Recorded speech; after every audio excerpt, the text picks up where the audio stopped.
Hello dear student, स्वागत है आप सभी का एक्सपी क्लासेस में। और जैसा आप देख पा रहे हैं तो इस वीडियो में हम लोग बात कर रहे हैं लेखक, कवि और रचनाएं, जो कि आपके बोर्ड एग्जाम के लिए बहुत ही ज्यादा इंपॉर्टेंट होते हैं। और इस वीडियो लेक्चर के अंदर हम लोग बात करेंगे हिंदी साहित्य का इतिहास। ठीक है, पूरा टॉपिक ये कवर करने वाले हैं, आधुनिक काल, रीतिकाल, भक्ति काल, और सारा कुछ आपको इस एक ही वीडियो में मिलने वाला है। तो मास्टर वीडियो की तरह होने वाला है ये आपका, क्योंकि एक ही वीडियो में आपकी पूरी तैयारी करा दी जाएगी। और जो आपके 10 नंबर का इंपॉर्टेंट क्वेश्चन बनता है बोर्ड एग्जाम के लिए, वो आपको एक ही वीडियो में अच्छे से पता चल जाएगा। तो नोट्स बनाइए, तैयारी कीजिए। और इस वीडियो में आपको पढ़ना क्या क्या है, क्या क्या टॉपिक मिलेंगे आपको। तो आधुनिक काल पढ़ने वाले हैं। आधुनिक काल में आप छायावादी युग, छायावाद उत्तर युग, द्विवेदी युग, भारतेंदु युग, पूर्व भारतेंदु युग, ये पढ़ने वाले हैं। इसके अलावा इसी एक वीडियो में आप आदिकाल, भक्ति काल और रीति काल के बारे में पूरा डिटेल से कंप्लीट वीडियो आपको ये मिलने वाला, कंप्लीट डिटेल वीडियो ये आपका रहेगा, जिसमें आपको हर एक जानकारी मिल जाएगी। इसके बाहर आपको और कहीं कुछ नहीं मिलेगा। ठीक है, तो इस एक ही वीडियो में आपको सब मिल जाएगा। तो आप एक वीडियो अंत तक देखना है, अच्छे से समझना है और अपनी तैयारी को कंप्लीट करना है।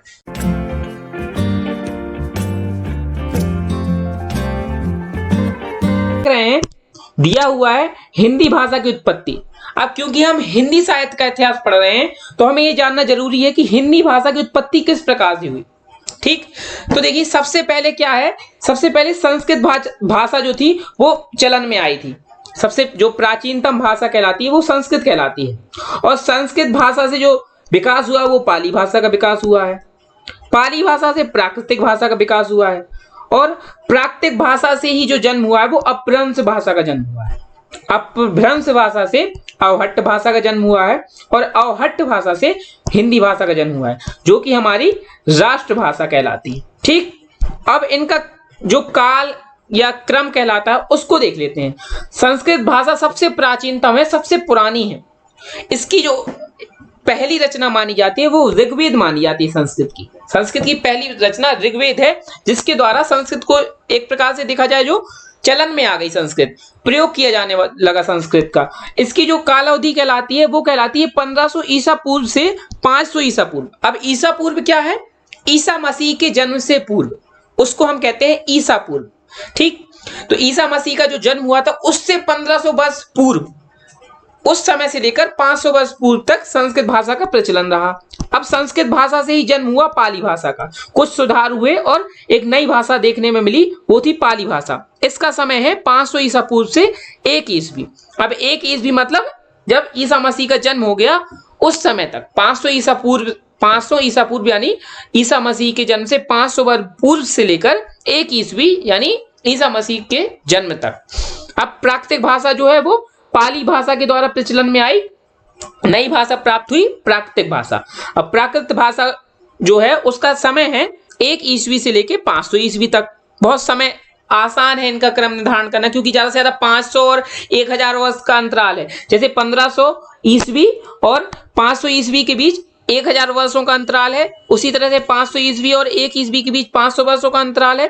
1 ईस्वी से 500 ईस्वी तक भी 500 वर्ष का अंतराल है। तो इस प्रकार से 500 या 1000 वर्षों के अंतराल के आधार पर भाषाएं परिवर्तित होती रही। ठीक है, अब आई अपभ्रंश भाषा।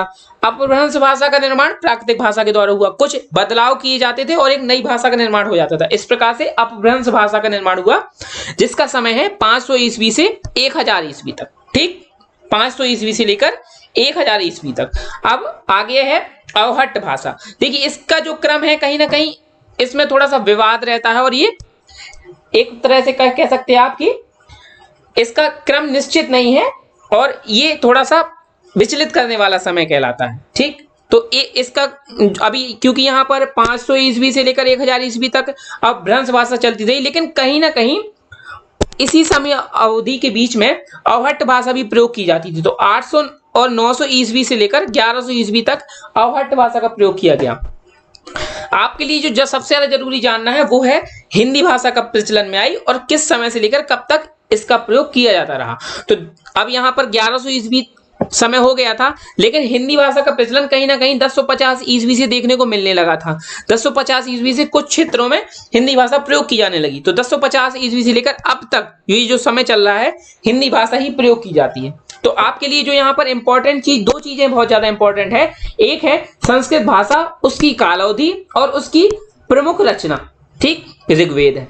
और उसके बाद जो सबसे ज्यादा इंपॉर्टेंट आपके लिए है, आपकी खुद की जो भाषा है अभी राष्ट्रभाषा, उसके बारे में जानकारी रखना ज्यादा जरूरी है, क्योंकि आप उसी विषय के बारे में पढ़ रहे हैं। तो हिंदी भाषा 1050 ईस्वी से लेकर अब तक प्रचलन में है और ये हमारी राष्ट्रभाषा है, ठीक। अब देखते हैं कि हिंदी साहित्य का काल विभाजन किस प्रकार से हुआ है। काल विभाजन जब हम पढ़ते हैं तो हमें 4 प्रकार के काल सुनने को मिलते हैं: आदिकाल, भक्ति काल, रीति काल और आधुनिक काल। अब इनका एक समय निर्धारण किया गया है। बहुत से जो विद्वान हैं, जो विद्वान लेखक हैं, उन्होंने अपनी रचनाएं दी हैं, जैसे कि जॉर्ज ग्रियर्सन हो गए, इन्होंने अपनी हिंदी साहित्य के ऊपर एक रचना की है, उसका नाम है the modern vernacular literature of Hindustan. और इसके साथ सबसे ज्यादा जो नाम प्रचलन में रहता है वो आचार्य रामचंद्र शुक्ल का। इन्होंने हिंदी साहित्य का इतिहास लिखा था। इन्होंने वर्ष 1929 में हिंदी साहित्य का इतिहास लिखा था। और इनके अलावा हजारी प्रसाद द्विवेदी जी भी हैं, उन्होंने भी हिंदी साहित्य का इतिहास लिखा हुआ है, हिंदी साहित्य के बारे में बताया है। और शिव सिंह सरोज हैं, उन्होंने भी हिंदी साहित्य के इतिहास लिखे। तो बहुत से ऐसे लेखक हैं जिन्होंने हिंदी साहित्य के इतिहास के बारे में बताया है और उसका नामकरण, काल विभाजन सब कुछ किया है। लेकिन जो प्रमुख हैं वो जॉर्ज ग्रियर्सन है। जॉर्ज ग्रियर्सन जो थे, उन्होंने काल विभाजन में जो महत्वपूर्ण भूमिका निभाई थी। आप लिखते जाइएगा इस चीज को, कॉपी और पेन लेकर बैठे होंगे आप, हम इस प्रकार की मैं उम्मीद करता हूं, और आप उसको लिख भी रहे होंगे, नोट करते जाइएगा कि जो जॉर्ज ग्रियर्सन थे, उन्होंने काल विभाजन में महत्वपूर्ण भूमिका निभाई थी। जबकि हिंदी साहित्य का जो सबसे विस्तृत और सबसे अच्छा इतिहास लिखा है वो आचार्य रामचंद्र शुक्ल ने लिखा है, और उन्हीं को इस हिंदी साहित्य के इतिहास का सबसे महत्वपूर्ण श्रेय दिया जाता है, ठीक। तो काल विभाजन हम देखते हैं। आदिकाल है, आदिकाल 700 से 1400 ईस्वी तक चला, ठीक। 700 ईस्वी से 1400 ईस्वी तक आदिकाल चलता रहा। उसके बाद देखिए, अब आदिकाल और आधुनिक काल के बीच में एक मध्यकाल आता है, लेकिन मध्यकाल को 2 भागों में विभाजित किया गया, एक पूर्व मध्यकाल और एक उत्तर मध्यकाल। पूर्व मध्यकाल को कहते हैं भक्ति काल और उत्तर मध्यकाल को कहते हैं रीति काल, ठीक। अब आदिकाल 700 से 1400 ईस्वी हो गया। भक्ति काल जो है वो 1400 से 1700 ईस्वी तक चला। उसके बाद रीतिकाल या उसको कहते हैं उत्तर मध्यकाल। जो रीतिकाल है वो 1700 से 1850 ईस्वी तक चला, और जो आधुनिक काल है वो 1850 ईस्वी से अभी तक चल रहा है, ठीक है। जो हम इस समय, जो ये वर्तमान समय है वो आधुनिक काल का समय है। ये नामकरण दिए गए हैं, ये कोई समय निश्चित नहीं था। लेखकों ने अपनी रचनाएं की और एक निश्चित समय को किसी काल के नाम से उन्होंने बांट दिया या उसको किसी काल का नाम दे दिया। तो आदिकाल, भक्तिकाल, रीतिकाल और आधुनिक काल के वर्गीकरण के रूप में हिंदी का काल विभाजन होता है, ठीक है। आगे हम देखेंगे हिंदी गद्य साहित्य का इतिहास। ये जो आदिकाल, भक्तिकाल और रीतिकाल, आधुनिक काल, ये गद्य साहित्य में भी आपको देखने को मिलेंगे और पद्य साहित्य में भी देखने को मिलेंगे। लेकिन सिर्फ अंतर क्या होता है, रचनाओं का अंतर होता है कि जो भक्ति काल है या रीतिकाल है उसमें गद्य की रचनाएं जो होंगी वो गद्य साहित्य में पढ़ने को मिलेंगी, और पद्य की या जो काव्य रचनाएं होंगी वो आपको पद्य साहित्य में पढ़ने को मिलेंगी। क्योंकि हम गद्य साहित्य का इतिहास पढ़ रहे हैं तो यहाँ पर हम गद्य की रचनाओं के बारे में पढ़ेंगे, ठीक है। तो शुरू करते हैं हिंदी गद्य साहित्य के इतिहास से। तो सबसे पहले जो काल आता है वो आता है आदिकाल। आदिकाल है 700 से 1400 ईस्वी के बीच में। अब देखिए, आदिकाल का नामकरण बहुत सारे लेखकों ने अपने अपने हिसाब से किया है। किसी ने आदिकाल को कोई नाम दिया है और किसी ने आदिकाल को कोई नाम दिया है। तो हम जानेंगे कि किसने कौन सा नाम दिया है। इसके बारे में आपको विकल्प देखने को बहुत आते हैं। ये जो इंपॉर्टेंट नाम हैं उनके बारे में पूछता है कि ये नाम किस लेखक, किसके द्वारा दिया गया या इन्होंने क्या नाम दिया। अब जैसे अगर पूछ लिया जाए हजारी प्रसाद द्विवेदी ने आदिकाल को किस नाम से पुकारा है, तो आदिकाल को जो नाम दिया है वो हजारी प्रसाद द्विवेदी ने ही दिया है। या आदिकाल का नामकरण किस लेखक ने किया, तो हजारी प्रसाद द्विवेदी ने किया, ठीक। आचार्य रामचंद्र शुक्ल ने आदिकाल को किस नाम से पुकारा है, तो आचार्य रामचंद्र शुक्ल ने आदिकाल को वीरगाथा काल के नाम से पुकारा है। जॉर्ज ग्रियर्सन ने आदिकाल को किस नाम से पुकारा है, जॉर्ज ग्रियर्सन ने चारण काल से नाम से पुकारा है। मिश्र बंधु ने किस नाम से पुकारा है, तो मिश्र बंधु ने प्रारंभिक काल के नाम से पुकारा है। महावीर प्रसाद द्विवेदी ने किस नाम से पुकारा है, तो महावीर प्रसाद द्विवेदी ने बीज वपन काल से पुकारा है। इसी तरह से राहुल संकृत्यानंद ने किस नाम से पुकारा है, तो सिद्ध सामंत काल से पुकारा है। सिद्ध सामंत काल के नाम से पुकारा है। तो ये जो थे बहुत इंपॉर्टेंट है, इनसे ज्यादातर प्रश्न पूछे जाते हैं। इसके अलावा जो विशंबर नाथ मिश्र जी हैं, उन्होंने भी आदिकाल को वीर काल की उपाधि दी है या वीर काल के नाम से पुकारा है। और डॉक्टर राम कुमार वर्मा ने संधि चारण काल के नाम से पुकारा है। ठीक, तो ये भी आप कॉपी में लिख सकते हैं। बाकी जो इंपॉर्टेंट थे वो मैंने आपको लिख दिए सामने, ये आप कॉपी में अपने नोट कर सकते हैं। इसके अलावा आप वीर काल और संधि चारण काल को भी, जो मैंने अभी आपको बताया, उसको सुनकर आप अपनी कॉपी में लिख सकते हैं, वो भी इंपॉर्टेंट है। पढ़ना हमें सब है, लेकिन ज्यादातर हमें उस चीज पर ज्यादा फोकस करना है जो हमारे लिए बहुत ज्यादा इंपॉर्टेंट है। अब देखिए, एक छोटा सा नोट है, वो काफी इंपॉर्टेंट होता है। कभी कभी पूछ लेता है कि हिंदी गद्य के प्रथम लेखक कौन से हैं, तो गोरखनाथ जी हैं, उनको हिंदी गद्य का प्रथम लेखक कहा जाता है। ठीक है, गोरखनाथ, इनको हिंदी गद्य का प्रथम लेखक कहा जाता है। अब प्रथम लेखक हैं तो किस काल से होंगे, तो आदिकाल से होंगे, क्योंकि प्रथम काल जो था वो आदिकाल था। आदिकाल के प्रथम लेखक मानकर चलिए उनको कि गोरखनाथ आदिकाल के प्रथम लेखक हैं, तो यही हिंदी गद्य के भी प्रथम लेखक हुए। ठीक है, इनको मिश्र बंधुओं ने माना था, जो मिश्र बंधु हैं उन्होंने माना था कि गोरखनाथ हिंदी गद्य के प्रथम लेखक। ठीक है, अब आदिकाल के प्रमुख जो ग्रंथ हैं जो लिखे गए हैं आदिकाल में, उनके बारे में चर्चा करेंगे। आदिकाल के प्रमुख ग्रंथ है खुमाण रासो, बीसल देव रासो, हम्मीर रासो, परमाल रासो और पृथ्वीराज रासो। ठीक है, तो खुमाण रासो जो है, खुमाण रासो के जो लेखक हैं जिन्होंने खुमाण रासो लिखा है वो है दलपति विजय। बीसल देव रासो है, बीसल देव रासो के जो लेखक हैं वो है नरपति नाल। इसी तरह से हम्मीर रासो, हम्मीर रासो के लेखक है सांगधर, इनको बोलते हैं सांगधर। ठीक है, थोड़ा इनका लिखा जो लिखना है वो आप जरूर इनको नोट कर लीजिएगा, किस प्रकार से इनको लिखना है, थोड़ा लिखने में कठिन होगा, तो इसको आप जरूर नोट कर लीजिए, इनको बोलते हैं सांगधर। ठीक, परमाल रासो है, उनके लेखक हैं जगनिक। इसी तरह से पृथ्वीराज रासो हैं, उनके लेखक है चंद्रबरदाई। ये तो बहुत ही इंपॉर्टेंट है, सबसे ज्यादा बहुत बार बार पूछा जाता है चंद्रबरदाई की रचना पृथ्वीराज रासो है या पृथ्वीराज रासो किसकी रचना है, तो चंद्रबरदाई की। तो ये प्रश्न बार बार पूछा जाता है। इसी के साथ और भी कुछ रचनाएं हैं जो आदिकाल में प्रचलित हुई हैं, वो हैं कीर्तिलता, कीर्ति पताका, गंगा वाक्यावली और पदावली। और इन सब के जो रचनाकार हैं वो विद्यापति हैं। ठीक, ये प्रमुख रचनाएं या प्रमुख काव्य ग्रंथ कह लीजिए वो हैं जो आदिकाल में प्रचलित रहे हैं और जिनसे आपके परीक्षा में प्रश्न पूछे जाते हैं। कीर्तिलता, कीर्ति पताका, गंगा वाक्यावली और पदावली ये विद्यापति की रचना है। और विद्यापति को एक अन्य नाम मैथिल कोकिल के नाम से भी जाना जाता है। तो इस प्रकार से बहुविकल्प प्रश्न बन जाता है कि मैथिल कोकिल के नाम से किसको पुकारा जाता है। 4 ऑप्शन दे देगा, चंद्रबरदाई, नरपति नाल, जगनिक या विद्यापति। तो आप विद्यापति पर उत्तर लिखकर अपना विद्यापति को आप सही कर आएंगे, चुन कर आएंगे। तो इस प्रकार के प्रश्न आपके परीक्षा में पूछे जाते हैं। गद्य और पद्य साहित्य से हमेशा विकल्प ही प्रश्न आते हैं, तो अगर आप उनको अच्छे से पढ़ लेंगे तो मुझे लगता है 10 जो आपके नंबर कंफर्म होते हैं, जिनमें नंबर कहीं कटने का सवाल नहीं होता, वो आप बहुत अच्छे से करके आ सकते हैं। आगे हम जब शुरुआत होगी तो आपसे लाइव टेस्ट में बहुविकल्पीय प्रश्न रखे जाएंगे। हिंदी गद्य और पद्य साहित्य के बहुत अधिक से अधिक प्रश्न करवाए जाएंगे, जिससे आप बहुत अच्छे से इनमें निपुण हो जाएं इनको करने में, और आपको परीक्षा में किसी प्रकार की परेशानी का सामना न करना पड़े। तो भक्ति काल के बारे में बात करते हैं। आदिकाल हो गया 700 से 1400 ईस्वी। अब जो समय आया वो भक्ति काल 1400 से 1700 ईस्वी तक। ठीक है, भक्ति काल का समय अवधि है 1400 से 1700 ईस्वी। अब देखिए, भक्ति काल जो है वो 2 काव्य धाराओं में विभाजित था। ठीक, एक थी निर्गुण काव्य धारा और एक थी सगुण काव्य धारा। भक्ति काल 2 काव्य धाराओं में विभाजित था, निर्गुण काव्य धारा और सगुण काव्य धारा। अब जो निर्गुण काव्य धारा थी वो भी 2 शाखाओं में विभक्त थी। इसमें भी 2 शाखाएं थी, एक थी ज्ञानाश्री शाखा, एक थी प्रेमाश्री शाखा। ठीक है, ज्ञानाश्री शाखा के प्रमुख कवि जो कहलाए हैं वो है कबीरदास जी, और प्रेमाश्री शाखा के प्रमुख जो कवि कहलाए हैं वो है मलिक मोहम्मद जायसी। ठीक, अब सगुण काव्य धारा, सगुण काव्य धारा भी दो शाखाओं में विभाजित थी। एक का नाम था राम भक्ति शाखा, दूसरे का नाम था कृष्ण भक्ति शाखा। ठीक, राम भक्ति शाखा का सब कोई जानता होगा कि तुलसीदास जी ने राम जी के ऊपर जो रचनाएं की हैं वो बहुत अधिक की हैं। तो इसके जो प्रमुख कवि थे राम भक्ति शाखा के वो थे तुलसीदास, और सूरदास जी जो थे उन्होंने कृष्ण जी के बारे में बहुत सारी रचनाएं की हैं, इसलिए कृष्ण भक्ति शाखा के प्रमुख कवि थे सूरदास जी। तो अब आप देखिए, जब भी आपको कबीरदास जी की रचनाएं देखने को मिले, साकी शपथ रमैनी की है इन्होंने, मलिक मोहम्मद जायसी जी ने पद्मावत लिखी है, तुलसीदास जी ने रामचरितमानस वगैरह की रचना की है, सूरदास जी ने सूरदास जी ने श्री कृष्ण जी के ऊपर बहुत सारी रचनाएं की हैं, जैसे कि सूरसागर वगैरह।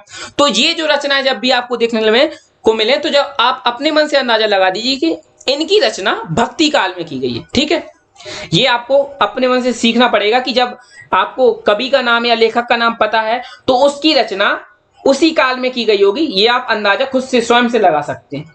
अगर आपसे पूछा जाए कि सूरसागर की रचना किस काल में हुई तो आपको पता चल जाएगा सूरसागर जो है वो सूरदास जी की रचना है और सूरदास जी भक्ति काल के कवि थे, इसलिए सूरसागर की रचना भक्ति काल में हुई। तो इस प्रकार की कभी कभी प्रश्न घुमा के पूछ देता है, तो ये आप बिल्कुल अच्छे से ध्यान रखें। तो ये क्लियर हो गई कि भक्ति काल निर्गुण और सगुण में विभक्त किया गया है और निर्गुण काव्य धारा को ज्ञानाश्री शाखा और प्रेमाश्री शाखा में विभक्त किया गया है, जबकि सगुण काव्य धारा को राम भक्ति शाखा और कृष्ण भक्ति शाखा में विभक्त किया गया है। ज्ञानाश्री शाखा के प्रमुख कवि हैं कबीरदास जी, प्रेमाश्री शाखा के प्रमुख कवि हैं मलिक मोहम्मद जायसी जी, राम भक्ति शाखा के प्रमुख कवि हैं तुलसीदास जी और कृष्ण भक्ति शाखा के प्रमुख कवि हैं सूरदास जी। ये चीज आप अपनी कॉपी में जरूर नोट कर लीजिएगा। ठीक है, आगे हम बात करेंगे भक्ति के जो 4 संप्रदाय थे। अब भक्ति काल में 4 संप्रदाय प्रचलन में थे। संप्रदाय या कह दीजिए कि जिनमें सांप्रदायिक समूह के रूप में होता था, जिससे जुड़े हुए लोग उसी प्रकार की रचनाएं करते थे। ठीक है, एक था श्री संप्रदाय, इसके जो प्रवक्ता थे वो थे रामानुजाचार्य। ठीक है, और रामानुजाचार्य के अलावा रामानंद के 12 शिष्य जैसे कि रैदास, कबीर, धन्ना, ये जो सब थे, इनके अलावा पीपा थे, सुखानंद थे, सोसरानंद थे, पद्मावती जी थी। तो ये सब श्री संप्रदाय से जुड़े हुए थे। इसके अलावा दूसरा संप्रदाय है ब्रह्म संप्रदाय। ब्रह्म संप्रदाय के जो प्रवक्ता या कह दीजिए प्रवर्तक थे, हाँ प्रवर्तक कहते हैं, प्रवर्तक थे वो थे माधवाचार्य। ठीक है, ब्रह्म संप्रदाय के।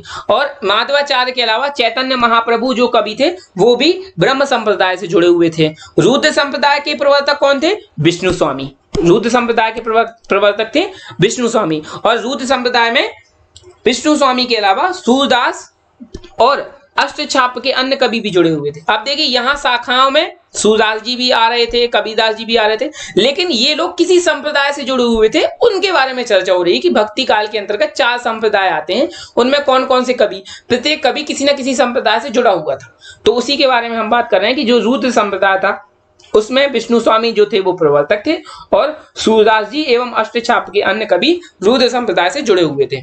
अगला जो संप्रदाय आता है वो है सनकारी संप्रदाय और इसके जो प्रवर्तक थे वो निम्बाकाचार्य थे। ठीक है, अब हम बात करेंगे निर्गुण काव्य धारा। भक्ति काल है उसके अंतर्गत जो पहली काव्य धारा है वो है निर्गुण काव्य धारा। उसमें पहली जो शाखा है वो है ज्ञानाश्री शाखा। अब ज्ञानाश्री शाखा इसलिए कहा जाता है क्योंकि इस शाखा में जो रचनाएं हुई उसमें ज्ञान पर अधिक बल दिया गया और इनके जो प्रमुख कवि थे वो थे कबीरदास जी। कबीरदास जी किसके थे? रामानंद के शिष्य थे कबीरदास जी। यहाँ पर अभी हमने पढ़ा ना कि रामानंद के 12 शिष्य रैदास, कबीरदास, धन्ना आदि, ये चीज अभी हमने पढ़ी है।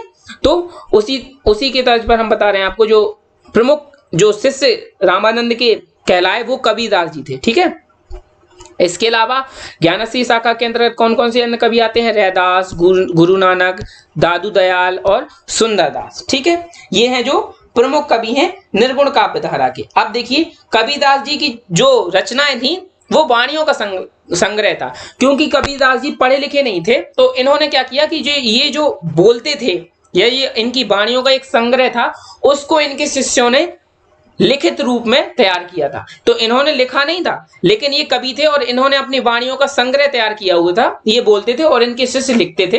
तो जो उनका वाणियों का संग्रह है उसको बीजक नाम से जाना जाता है। ये नोट कर लीजिएगा, कबीरदास जी की वाणियों के संग्रह को बीजक नाम से जाना जाता है। ठीक है, बीजक के 3 भाग थे, साखी, सबद और रमेनी। ठीक, 3 भाग थे बीजक के, साखी, सबद, रमेनी। और कबीरदास जी के अलावा रैदास, गुरु नानक, दादू दयाल और सुंदरदास, ये आदि जो कवि थे ये ज्ञानाश्री शाखा से जुड़े हुए थे। अब बात करेंगे प्रेमाश्री शाखा की। तो प्रेमाश्री शाखा में प्रेम पर बल दिया जाता था या इसमें सूफी कवि होते थे ज्यादातर। इसके अंतर्गत मीराबाई भी ली जाती, लेकिन मीराबाई का उतना अधिक महत्व प्रेमाश्री शाखा से नहीं है। इनका जो महत्व है आगे आपको पता चलेगा। लेकिन कहीं ना कहीं जो मीराबाई थी उन्होंने प्रेमाश्रय शाखा से प्रभावित होकर भी रचनाएं की हैं, क्योंकि वो श्री कृष्ण के प्रेम में दीवानी थी। तो प्रेमाश्रय शाखा की एक सूफी एक प्रकार से काव्य की रचना की है। सूफी काव्य उन्होंने काफी बनाए हैं, तैयार किए हैं।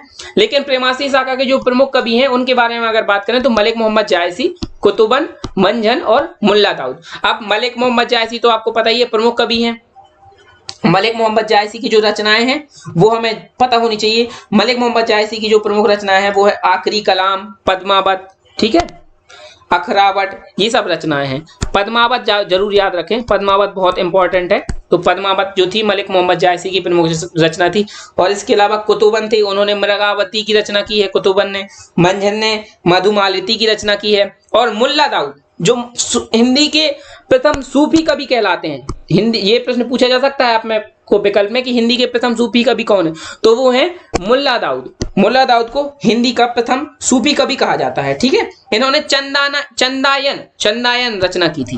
मुल्ला दाऊद जो थे उन्होंने चंदायन नामक रचना की थी। तो ये आप अपनी कॉपी में नोट कर सकते हैं, काफी इंपॉर्टेंट है।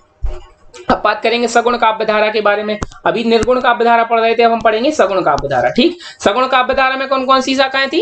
एक थी राम भक्ति शाखा, एक थी कृष्ण भक्ति शाखा, ठीक। राम भक्ति शाखा वो थी जिसमें राम भगवान की से मतलब राम भगवान की भक्ति में लीन होकर रचनाएं की गई। और कृष्ण भक्ति शाखा वो थी जिसमें कृष्ण भगवान की भक्ति में लीन होकर रचनाएं की गई। और राम भक्ति शाखा के अंतर्गत कौन कौन से कवि हैं जो प्रमुख हैं और उनकी रचनाएं कौन कौन सी वो हम जानेंगे। राम भक्ति शाखा के प्रमुख कवि हैं तुलसीदास, नाभादास, प्राणचंद चौहान और हृदय राम। प्राणचंद चौहान पूरा नाम है, तुलसीदास, नाभादास, प्राणचंद चौहान और हृदय राम। अब देखिए तुलसीदास जो थे उनकी प्रमुख रचनाएं बहुत इंपॉर्टेंट है राम भक्ति शाखा से। तुलसीदास जी जो थे उन्होंने रामचरितमानस की भी रचना की है, गीतावली की भी रचना की है, कवितावली की भी रचना की है, विनय पत्रिका की भी रचना की है। तो ये इनकी प्रमुख रचनाएं हैं तुलसीदास जी की, ठीक है। और इसके अलावा नाभादास जी हैं, इनकी भक्तमाल काफी महत्वपूर्ण रचना है। इन्होंने भक्तमाल नामक रचना की है, ये बहुत महत्वपूर्ण है, ठीक है।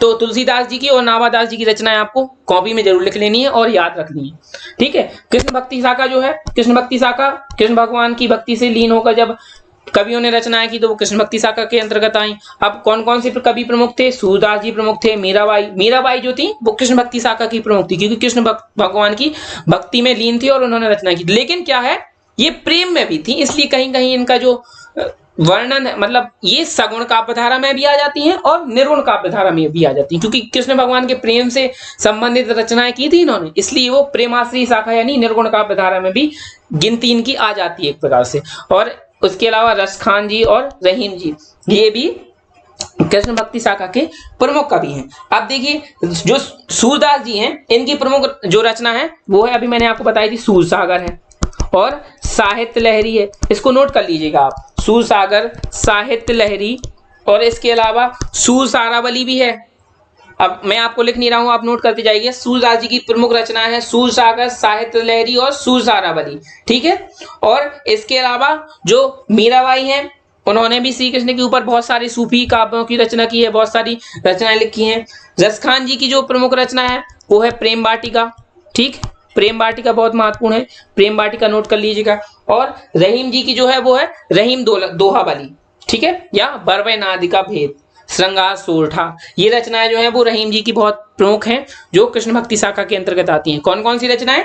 रहीम दोहावली, बरवे नायिका भेद और श्रृंगार सोरठा, ठीक। ये तीन रचनाएं हैं जो आप रहीम जी के अंतर्गत लिख सकते हैं, इंपॉर्टेंट है।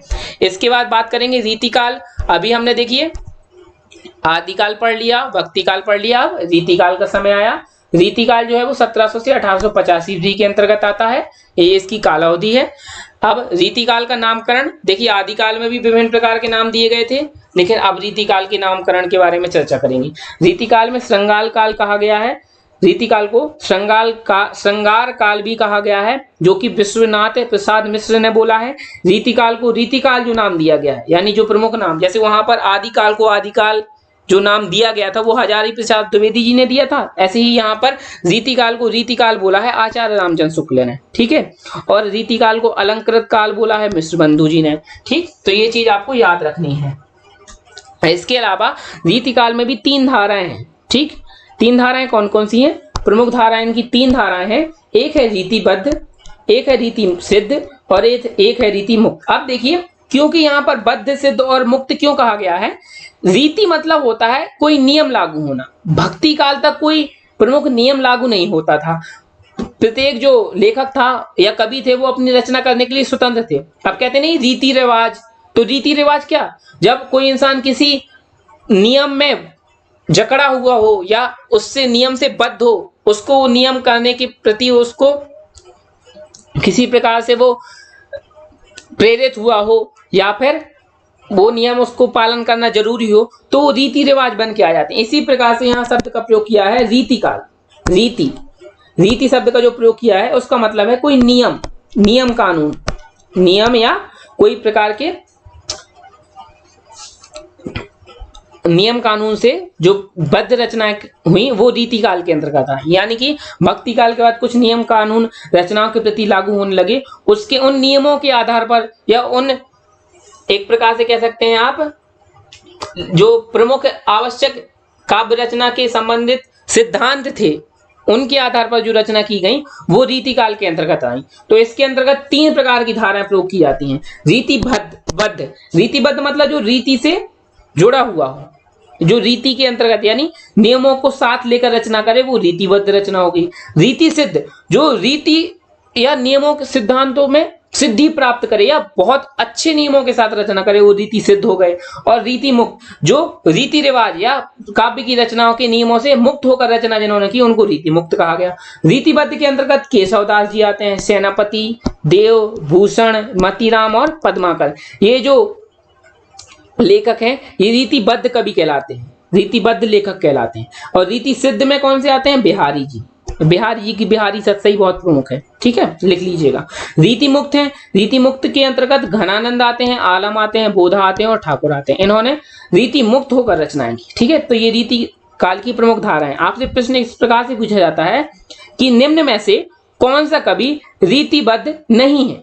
ठीक है, तो आप 3 नाम दे देगा। देखिए, मान लीजिए केशवदास जी दे दे, सेनापति जी दे दे, देव जी दे दे और साथ में घनानंद दे दे, तो आपका प्रश्न कौन सा सही हो जाएगा? आप उत्तर लगा देंगे घनानंद पर, क्योंकि ये केशवदास, सेनापति और देव तो रीतिबद्ध हैं लेकिन घनानंद रीतिबद्ध नहीं है, ये रीति मुक्त के अंतर्गत आते हैं। तो इस प्रकार के विकल्प प्रश्न कभी कभी पूछ लेता है। तो ये आपको नाम बाकायदा आपको अच्छे से कॉपी में लिखकर और याद कर लेने हैं कि रीतिबद्ध के अंतर्गत कौन कौन से कवि आ रहे हैं। रीति सिद्ध के अंतर्गत केवल एक बिहारी जी हैं, वो हैं, और रीति मुक्त के अंतर्गत घनानंद, आलम, बोधा और ठाकुर आते हैं। सिर्फ आपको एक प्रकार से रीतिबद्ध और रीति मुक्त पर ज्यादा ध्यान देने की जरूरत है क्योंकि रीति सिद्ध के अंतर्गत केवल बिहारी जी आते हैं। ठीक है, अब बात करेंगे आधुनिक काल।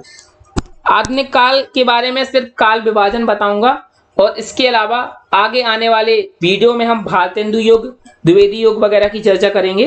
ठीक है, आधुनिक काल जो है वो 1850 से लेके अभी तक चलता आ रहा है, यानी वर्तमान समय तक। अभी 2020 भी चल रही है, इसमें भी आधुनिक काल ही चल रहा है। जो रचनाएं हो रही हैं वो आधुनिक काल के अंतर्गत मानी जा रही हैं। ठीक है, तो आधुनिक काल को भी क्रम विभाजन इसका किया गया है किस प्रकार से? भारतेंदु युग में, द्विवेदी युग में, छायावाद युग में, प्रगतिवाद युग में, नवलेखन युग में। ये हैं 5 काल विभाजन आधुनिक युग के। ठीक है, तो भारतेंदु युग जो है वो 1850 ईस्वी से 1900 ईस्वी तक चलता है। द्विवेदी युग जो है वो 1900 से 1918 ईस्वी तक चलता है। छायावाद युग जो है वो 1918 से 1938 ईस्वी तक चलता है। प्रगतिवाद युग जो है वो 1938 से 1953 ईस्वी तक चलता है। और नवलेखन युग जो है वो 1953 से अभी तक वर्तमान समय तक चलता है। ठीक है, तो ये था आपका आधुनिक काल का काल विभाजन। आज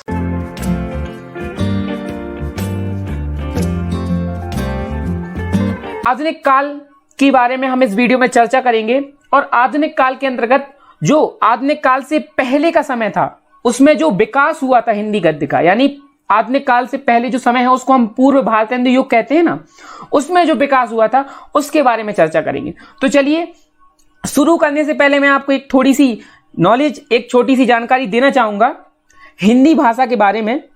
तो जो कल हमने चर्चा की थी, पढ़ते समय हमने पिछले वीडियो में देखा था कि हमने हिंदी भाषा को राष्ट्रभाषा बोला था, जबकि ऐसा नहीं है।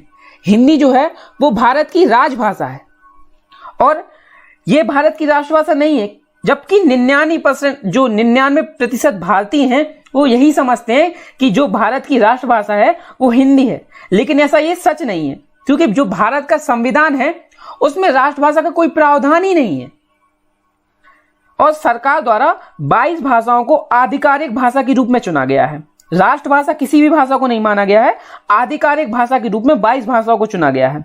और केंद्र सरकार जो है उसने अपने कार्यों के लिए हिंदी और अंग्रेजी इन 2 भाषाओं को आधिकारिक भाषा के रूप में जगह दी है। बेशक हिंदी भारत की राष्ट्रभाषा नहीं है, लेकिन ये भारत की राजभाषा के अंतर्गत मानी जाती है, जो कि हमारे देश के सभी लोगों के लिए मातृभाषा भी है। तो इस प्रकार हम ये जान गए कि भारत में किसी भी भाषा को राष्ट्रभाषा का दर्जा प्राप्त नहीं है और जो हिंदी है वो हमारे देश की राजभाषा है और इसको हम मातृभाषा भी बोलते हैं। ठीक है, चलिए तो अब शुरू करते हैं हमारा टॉपिक, जो कि है आधुनिक युग।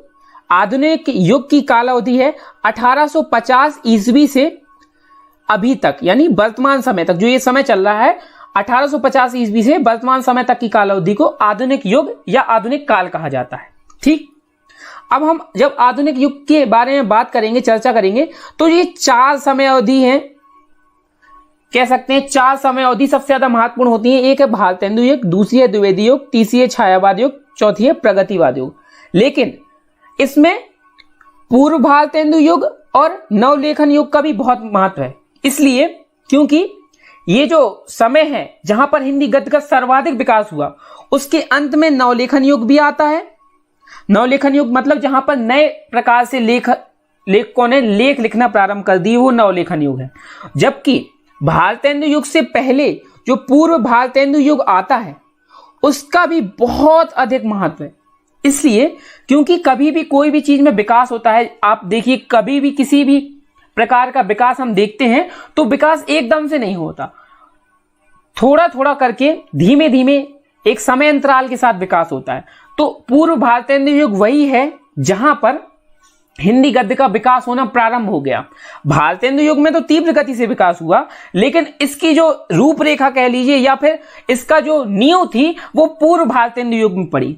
अब पूर्व भारतेंदु युग कोई काल नहीं है, लेकिन भारतेंदु युग से पूर्व का जो समय है उसको हम पूर्व भारतेंदु युग मान लेते हैं। और इस जो ये समय अवधि है, इससे आपके प्रश्न परीक्षा में बहुत सारे प्रश्न पूछे जाते हैं, बहुत सारे बहुविकल्पी प्रश्न इसी युग से बन जाते हैं।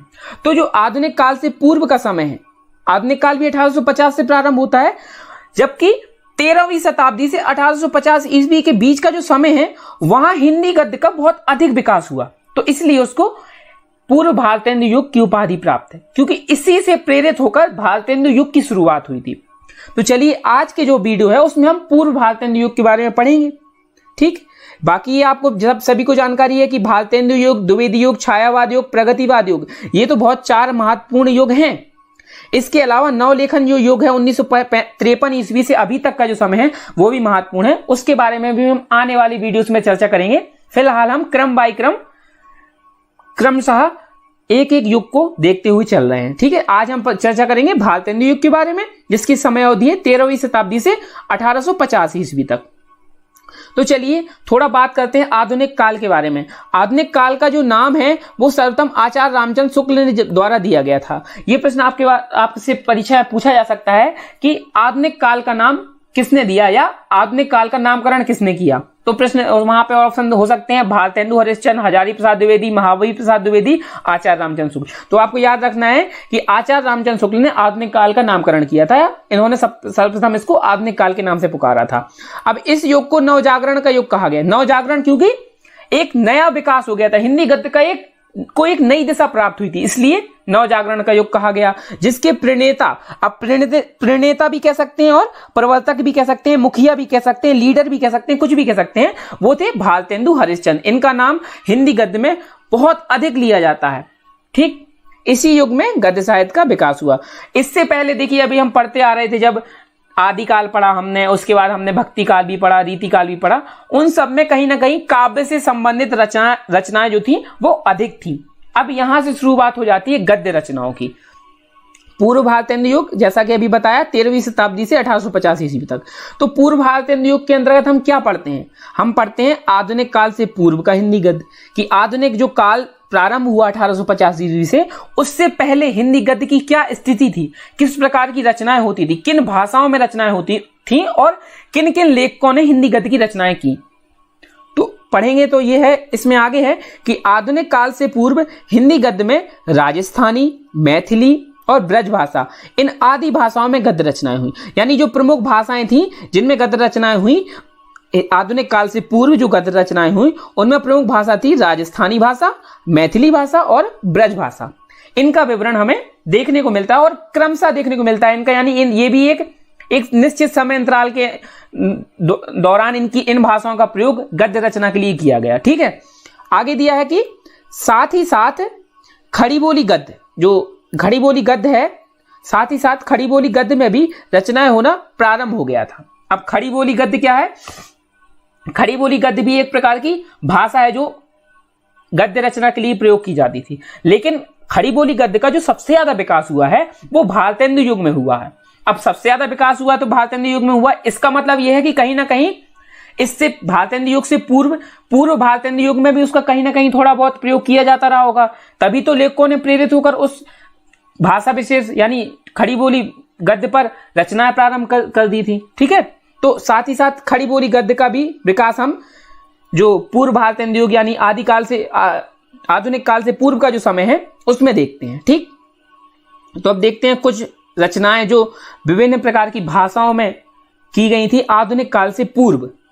तो आराधना, अतिचार, बाल शिक्षा, ये तीन जो रचनाएं हैं ये मुनि जिनविजय, इनका नाम याद रखिएगा, मुनि जिनविजय। प्रश्न पूछा जा सकता है कि अतिचार किसकी रचना है, तो आपको याद रखना है मुनि जिनविजय की रचना है। तो मुनि जिनविजय द्वारा संपादित प्राचीन गुजराती गद्य संदर्भ में संग्रहित है। अब देखिए, प्राचीन गुजराती गद्य संदर्भ यानी इस जो ये रचना है वो गुजराती गद्य में इसकी रचना की गई थी, गुजराती भाषा की गद्य में इसकी रचना की गई थी। तो मुनि जिनविजय द्वारा संपादित प्राचीन गुजराती गद्य संदर्भ में कौन कौन सी रचनाएं हुई? आराधना, अतिचार और बाल शिक्षा, ये तीन रचनाएं हैं जो प्राचीन गुजराती गद्य के संदर्भ में हमें देखने को मिलती है। कौन सी शताब्दी में हुई? 13वीं शताब्दी में। ठीक, गुजराती गद्य ये कहीं ना कहीं राजस्थानी गद्य से प्रेरित होकर गुजराती गद्य की रचनाएं की गई थी। ठीक है, आगे पढ़ेंगे। वर्ण रत्नाकर जो रचना है वो किसके द्वारा की गई थी? ज्योतिरीश्वर द्वारा रचित है। ये ज्योतिरीश्वर, ज्योति धन ईश्वर। अब इसका संधि विच्छेद अगर करेंगे तो संधि विच्छेद होगा ज्योति धन ईश्वर। तो ज्योतिरीश्वर द्वारा रचित है वर्ण रत्नाकर रचना। और कीर्तिलता और कीर्ति पताका, ये दोनों रचनाएं विद्यापति द्वारा रचित है। जो लेखक है उनका नाम है विद्यापति। तो विद्यापति ने कौन कौन सी रचनाएं की थी? कीर्तिलता और कीर्ति पताका रचना जो थी वो विद्यापति द्वारा की गई थी, और वर्ण रत्नाकर जो रचना थी वो ज्योतिरीश्वर द्वारा की गई थी। ये दोनों रचनाएं कौन सी भाषा की रचना थी? तो मैथिली गद्य की रचना थी। आपको याद करते चलना है, आप कॉपी पेन ले लीजिए, साथ में लिखते हुए चलिए कि जो आराधना, अतिचार और बाल शिक्षा जो रचना थी वो गुजराती गद्य में की गई थी, और वर्ण रत्नाकर, कीर्तिलता और कीर्ति पताका ये जो रचनाएं थी वो मैथिली गद्य की रचनाएं थी, यानी मैथिली भाषा की गद्य द्वारा इनकी रचनाएं की गई थी। और ये 14वीं शताब्दी में, गुजराती जो गद्य था वो 13वीं शताब्दी में उसका विकास हुआ था, जबकि मैथिली जो गद्य है उसका 14वीं शताब्दी में विकास हुआ है। ठीक है, आगे जो रचनाएं हैं, गोरखसार, इसकी रचना की थी गोरखनाथ जी ने। इसके अलावा श्रृंगार रस मंडन, यमुनाष्टक और नवरत्न सटीक, ये तीन रचनाएं हैं जिनकी रचना गोस्वामी विट्ठलनाथ जी ने की थी। और 84 वैष्णवन की वार्ता और 252 वैष्णवन की वार्ता, इनकी रचना स्वामी गोकुलनाथ जी ने की थी। ठीक है, और ये सभी ब्रजभाषा गद्य की रचनाएं हैं जिनका विकास 15वीं और 16वीं शताब्दी में हुआ। तो अभी हमने पढ़ा राजस्थानी या गुजराती गद्य, जिसको राजस्थानी गुजराती गद्य काफी मिले जुले हुए हैं, इनका जो विकास हुआ था वो 13वीं शताब्दी में हुआ था। मैथिली गद्य का जो विकास हुआ वो 14वीं शताब्दी में हुआ, जबकि ब्रजभाषा गद्य का जो विकास हुआ वो 15वीं और 16वीं शताब्दी में हुआ। अब इसके आगे हमें खड़ी बोली गद्य की रचनाएं देखने को मिलेंगी, यानी खड़ी बोली गद्य की शुरुआत होने लगी थी। विकास तो भारतेंदु युग में हुआ, लेकिन कहीं ना कहीं आधुनिक काल से पहले जो पूर्व भारतेंदु युग का समय था उसमें भी खड़ी बोली गद्य की रचनाएं देखने को मिलने लगी थी, उनका भी धीरे धीरे विकास होने लगा था। ठीक है, अब देखते हैं उत्तरी भारत में खड़ी बोली गद्य का प्रारंभ हो गया था। प्रारंभ किस प्रकार से हुआ? खड़ी बोली गद्य की प्राचीनतम या प्रथम जो रचना थी वो थी चंद छंद वर्णन की महिमा। प्रश्न पूछा जाता है आपके पेपर में पूछा जाता है कि खड़ी बोली गद्य की प्रथम रचना कौन सी है। तो आपको याद रखना होगा कि कवि गंग द्वारा, कवि का नाम है गंग कवि, ठीक है, कवि का नाम है ये कवि गंग द्वारा रचित चंद छंद वर्णन की महिमा खड़ी बोली गद्य की प्रथम रचना है, ठीक है। दूसरा है गोरा बादल की कथा। ये जो गोरा बादल की कथा थी वो जटमल ने रचित की थी, जटमल द्वारा इसका निर्माण किया गया था, रचना की गई थी, ठीक है। अगला है खड़ी बोली गद्य का सर्वाधिक मान्य, देखो खड़ी बोली गद्य की जो सर्वाधिक मान्य प्रथम पुस्तक थी, यानी कि अभी तक जो रचनाएं हो रही थी वो किसी, इनका जो एक प्रकार से लिखित स्रोत उतने अच्छे नहीं मिलते हैं, लेकिन पुस्तक, अब जो रचनाएं थी वो छोटी मोटी रचनाएं थी कुछ पेजों की। अब जो पुस्तक का निर्माण हुआ, खड़ी बोली गद्य की प्रथम सर्वाधिक मान्य जो पुस्तक थी उसका नाम क्या है, उसका नाम है भाषा योग वासिष्ठ, उसका नाम है भाषा योग वासिष्ठ। और इसका जो निर्माण किया गया था वो राम प्रसाद निरंजनी द्वारा किया गया था। क्या है इस रचना में, बहुत ही व्यवस्थित भाषा का, जो खड़ी बोली गद्य की सर्वाधिक मान्य प्रथम पुस्तक जो है जिसका नाम भाषा योग वासिष्ठ है, उसमें क्या है बहुत ही व्यवस्थित भाषा का प्रयोग किया गया था। इनके लेखक थे राम प्रसाद निरंजनी। तो ये भी आपको याद रखना है। खड़ी बोली गद्य के ये बहुत ही महत्वपूर्ण प्रश्न है जो भी लिखे हुए हैं। खड़ी बोली गद्य का प्राचीनतम जो प्रथम रचना थी वो चंद छंद वर्णन की महिमा थी। अब देखिए खड़ी बोली गद्य की प्रथम पुस्तक, मान्य पुस्तक जिसका सर्वाधिक मान्य, जो सबसे ज्यादा मानी जाती है, वो प्रथम पुस्तक यानी प्रथम जो पुस्तक जो छापी गई थी, प्रकाशित हुई थी, वो है भाषा योग वासिष्ठ, ठीक। अगला है पद्म पुराण। जो पद्म पुराण रचना है वो पंडित दौलत राम जी द्वारा रचित है। पंडित दौलत राम जी ने पद्म पुराण की रचना की थी, ठीक है। आगे ये कुछ बहुत ही महत्वपूर्ण रचनाएं आएंगी, देखने को मिलेंगी। अष्टयाम है, इसकी रचना नाभादास ने की। भक्तमाल प्रसंग है, इसकी रचना वैष्णव दास ने की, ठीक है। रानी केतकी की कहानी, इसकी रचना ईसा अल्लाह खान ने की। सुख सागर, इसकी रचना मुंशी सदा सुखलाल। जैसे सुख सागर उसी तरह सदा सुखलाल, तो इनको बहुत अच्छे से याद कर सकते हैं, कोई कठिन नहीं है। प्रेम सागर और माधव विलास, इन दोनों की रचना लल्लू लाल ने की थी।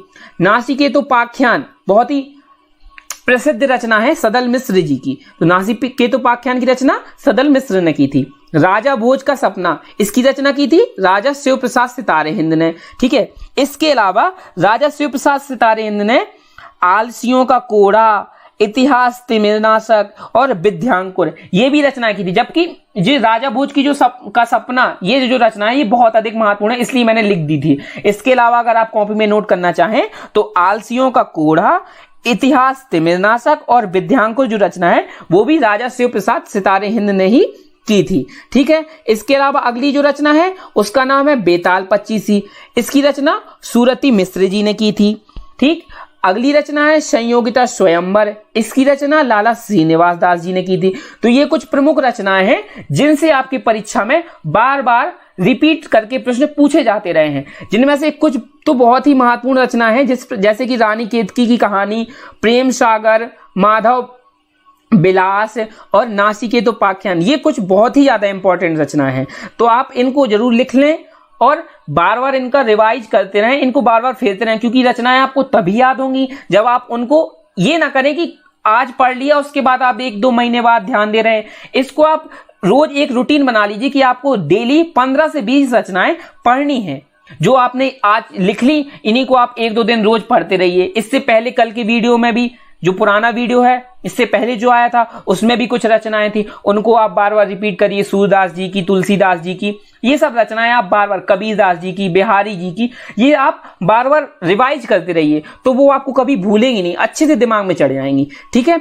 अब बात करते हैं, अभी हम क्या पढ़ रहे थे, आधुनिक काल से पूर्व हिंदी गद्य का क्या स्थिति क्या थी, किस प्रकार से विकास हुआ। अब हम पढ़ेंगे कि आधुनिक काल में हिंदी गद्य का किस प्रकार से विकास हुआ। जो आधुनिक काल में हिंदी गद्य का विकास था वो किस प्रकार था। तो कुछ प्रमुख घटनाएं घटित हुई आधुनिक काल में। कौन कौन सी घटनाएं घटित हुई, तो देखिए 1800 ईस्वी में जो आधुनिक काल शुरू होता है वो 1850 होता है, लेकिन कहीं ना कहीं जो 1800 ईस्वी समकालीन ही है। 19वीं शताब्दी तब भी चलती है जब आधुनिक काल प्रारंभ होता है, और ये 1800 जो ईस्वी ये भी 19वीं शताब्दी के प्रारंभ का ही समय है। तो 1800 ईस्वी में कलकत्ता में फोर्ट विलियम कॉलेज की स्थापना हुई थी, ठीक है। फोर्ट विलियम कॉलेज, अब जब कॉलेज की स्थापना है तो बिल्कुल सामान्य सी बात है कि हिंदी भाषा का विकास होगा, विभिन्न प्रकार की भाषाओं का विकास होगा, बहुत सी रचनाएं की जाएंगी और जो पढ़ाई का या शिक्षा का स्तर है वो ऊंचा होगा। तो ये कहीं ना कहीं पुरानी जो रचनाएं, पूर्व भारतीय युग में जो रचनाएं हुई थी, उनसे प्रेरित होकर शिक्षा के स्तर में बढ़ोतरी हुई और कलकत्ता में फोर्ट विलियम कॉलेज की स्थापना हुई। इसके बाद बाइबल, जो बहुत बड़ा महत्वपूर्ण और प्रसिद्ध है, उसका हिंदी और उर्दू में अनुवाद किया गया था हेनरी मार्टिन द्वारा। ठीक है, बाइबल ग्रंथ कहलाता है ना, तो उसका हिंदी एवं उर्दू में अनुवाद किया गया था हेनरी मार्टिन द्वारा। कौन सी सन में? 1809 ईस्वी में। ठीक है, सन आप याद रखना चाहें तो अच्छी बात है, याद रख सकते हैं आप। इस चीज में आपकी कैपेबिलिटी अगर सन याद रखने में अच्छी है तो बहुत ही अच्छी बात है, लेकिन अगर नहीं भी है तो आप ये जरूर याद रखें कि हेनरी मार्टिन द्वारा बाइबल का हिंदी और उर्दू में अनुवाद किया गया था। सन बहुत ही कम पूछी जाती है, ज्यादातर यही पूछा जाता है कि किसने रचना की या किसने इसका अनुवाद किया, तो हेनरी मार्टिन आपको जरूर याद रखना है। कलकत्ता स्कूल बुक सोसाइटी की स्थापना हुई थी 1817 ईस्वी में। इसी तरह से आगरा स्कूल बुक सोसाइटी की स्थापना हुई थी 1833 ईस्वी में। ठीक है, अब संस्कृत प्रेस होता है जहां पर बहुत सी छपाई की जाती है या अखबार छापे जाते हैं, उस जगह को प्रेस कहा जाता है। तो संस्कृत प्रेस के संस्थापक थे लल्लू लाल। ठीक है, अभी आपने क्या पढ़ा था? लल्लू लाल की कौन कौन सी दो रचनाएं पढ़ी थी? प्रेम सागर और माधव विलास। तो वही लल्लू लाल हैं, उन्हीं ने संस्कृत प्रेस के स्थापना की थी और ये संस्कृत प्रेस के संस्थापक थे। ठीक, अब स्वामी दयानंद सरस्वती जी ने भी हिंदी गद्य में रचना की, उसका नाम है सत्यार्थ प्रकाश। बहुत ही महत्वपूर्ण रचना है, बहुत बार बार इससे प्रश्न पूछा जाता है कि सत्यार्थ प्रकाश किसकी रचना है, स्वामी दयानंद सरस्वती की है कि राजा राम मोहन राय की है। तो इस प्रकार से आपसे इससे भी बहुत महत्वपूर्ण प्रश्न पूछा जाता है। सत्यार्थ प्रकाश स्वामी दयानंद सरस्वती जी की रचना है, 1875 ईस्वी में प्रकाशित हुई थी। सन याद रख सकते हैं तो बेशक याद रखिए, महत्वपूर्ण है। हिंदी का पहला समाचार पत्र, ये बहुत महत्वपूर्ण प्रश्न है, इससे आपके कंपटीशन में भी बार बार प्रश्न पूछा जाता है। विभिन्न प्रकार के एग्जाम होते हैं, टेट वगैरह के, और इसके अलावा टीजीटी, पीजीटी और पीसीएस वगैरह के एग्जाम, या फिर बड़े बड़े एग्जाम्स जिसमें हिंदी पूछी जाती है। बहुत ही महत्वपूर्ण प्रश्न है कि हिंदी का जो पहला समाचार पत्र था वो कौन सा था? हिंदी का पहला समाचार पत्र मतलब न्यूज़पेपर, वो था उदंत मार्तंड हिंदी का पहला समाचार पत्र था। 1826 ईस्वी। आप याद रख सकते हैं, रखना चाहें तो लिख सकते हैं। इसके संपादक यानी जो इसको लिखते थे या छापने का कार्य जिनका था वो थे पंडित युगल किशोर। ठीक, यह एक साप्ताहिक पत्र था। इसके बारे में थोड़ा सा जानकारी ले लीजिए कि साप्ताहिक पत्र था। जो न्यूज़पेपर है हमारे घर में, जो डेली समाचार पत्र आता है वो रोज आता है। ठीक, ये साप्ताहिक पत्र था, यानी 7 दिन में, हफ्ते के 7 दिन में एक बार इसका प्रकाशन होता था। तो ये साप्ताहिक पत्र था जिसे हिंदी की प्रथम पत्रिका माना गया है। अब प्रश्न घुमाकर पूछ लेता है कि हिंदी की प्रथम पत्रिका कौन सी है, तो उदंत मार्तंड ये हिंदी की प्रथम पत्रिका कह लीजिए या पहला समाचार पत्र कह लीजिए। ठीक है, हिंदी। अब अगला जो पॉइंट है वो है कि हिंदी के अतिरिक्त बांग्ला, अंग्रेजी, फारसी भाषा में प्रकाशित होने वाला समाचार पत्र कौन सा है? बंगदूत। ठीक, अब कभी कभी ऐसे ही पूछ लेता है कि विभिन्न भाषाओं में या बांग्ला, अंग्रेजी, फारसी, हिंदी भाषाओं में प्रकाशित होने वाला पहला समाचार पत्र, तो वो बंगदूत है। बहुत कंफ्यूजन होता है लोगों को याद करने में कि उदंत मार्तंड पहला है कि बंगदूत पहला है। तो याद रखिए कि उदंत मार्तंड जो है वो हिंदी का है, सबसे पहला समाचार पत्र है और ये साप्ताहिक पत्र था, जबकि बंगदूत जो है वो हिंदी के अतिरिक्त बांग्ला, अंग्रेजी और फारसी भाषाओं में भी प्रकाशित किया गया था। इसके संपादक राजा राम मोहन राय थे। ठीक, तो जो राजा राम मोहन राय थे उन्होंने वेदांत सूत्र का हिंदी में अनुवाद किया था। ठीक, ये याद रखिएगा। अब आगे बात करेंगे, ये सभी जो समाचार पत्र प्रकाशित हो रहे हैं ये पूर्व भारतीय युग में प्रकाशित हुए हैं, उन्हीं के बारे में हम पढ़ते आ रहे हैं। अब राजा शिव प्रसाद सितारे हिंद द्वारा प्रकाशित जो अखबार था उसका नाम था बनारस अखबार। अब ये 3-4 अखबार एक साथ आएंगे तो आप कंफ्यूज बिल्कुल मत होइए, लिख लीजिएगा, क्योंकि जब आप लिखेंगे उसको बार बार पढ़ेंगे और लिख लेते हैं तो आपको याद रहता है कि हाँ किस लेखक के बारे में हमने कौन सा अखबार लिखा था या कौन सी रचना लिखी थी, आपको तुरंत याद आ जाता है। तो राजा शिव प्रसाद सितारे हिंद द्वारा प्रकाशित अखबार का नाम है बनारस अखबार। इसकी जो सन है वो 1844 ईस्वी में है।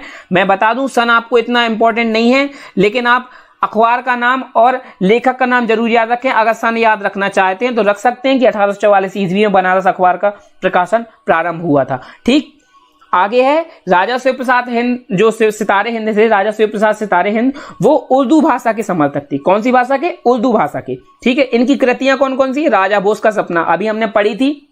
राजा भोज का सपना किसकी थी? राजा शिव प्रसाद सितारे हिंद की। इसके अलावा आलसियों का कोड़ा भी शिव प्रसाद सितारे हिंद का था। विद्यांकुर, इतिहास तिमिल नासक, ये सब राजा शिव प्रसाद सितारे हिंद की रचनाएं हैं। मानव धर्मसार, भूगोल हस्तमालक और इतिहास तिमिल नासक, ये राजा शिव प्रसाद सितारे हिंद की रचना है। इनको आप एक साथ लिख लीजिएगा, क्योंकि जब एक साथ लिखेंगे तो याद बनी रहेंगी आपको। राजा लक्ष्मण सिंह का समाचार पत्र, इसका नाम था प्रजा हितैषी, ये भी बहुत महत्वपूर्ण है। प्रजा हितैषी किसने संपादन किया था? किसने प्रजा हितैषी का संपादन किया था? इस प्रकार से प्रश्न पूछ लेता है, तो राजा लक्ष्मण सिंह ने किया था। अब राजा लक्ष्मण सिंह की जो भाषा थी वो संस्कृत निष्ठ हिंदी भाषा थी। ठीक है, किस भाषा के समर्थक थे? संस्कृत निष्ठ हिंदी भाषा के समर्थक थे। ठीक, इनकी कृतियां कौन कौन सी हैं? शकुंतला, रघुवंश और मेघदूत, ये राजा लक्ष्मण सिंह की रचनाएं हैं। इनको आप लिख लीजिएगा, नोट कर लीजिएगा। अब खड़ी बोली गद्य के 4 आचार्य माने गए हैं। खड़ी बोली जो गद्य है उसमें 4 आचार्य माने गए हैं, यानी जिन्होंने उसका विकास किया है और उस पर रचनाएं की हैं खड़ी बोली गद्य पर। तो उनमें है प्रमुख जो है वो है मुंशी सदर सुखलाल, इंशाअल्लाह खान, लल्लूलाल और सदल मिश्र। ये 4 हैं जिन्होंने खड़ी बोली गद्य में रचनाएं की थी। अब देखिए, इंशाअल्लाह खान की खड़ी बोली गद्य की कौन सी रचनाएं हमने पढ़ी थी? इंशाअल्लाह खान की हमने पढ़ी थी रानी केतकी की कहानी। ठीक है, और लल्लूलाल की हमने पढ़ी है प्रेम सागर और माधव विलास। ठीक, और इसी प्रकार से हमने मुंशी सदा सुखलाल की पढ़ी थी सुख सागर। ठीक, और सदल मिश्र की हमने कौन सी पढ़ी थी? नासिकेतो पाख्यान। तो ये रचनाएं हो गई जो मुंशी सदा सुखलाल, इंशाअल्लाह खान, लल्लूलाल और सदल मिश्र ने खड़ी बोली गद्य में की थी। तो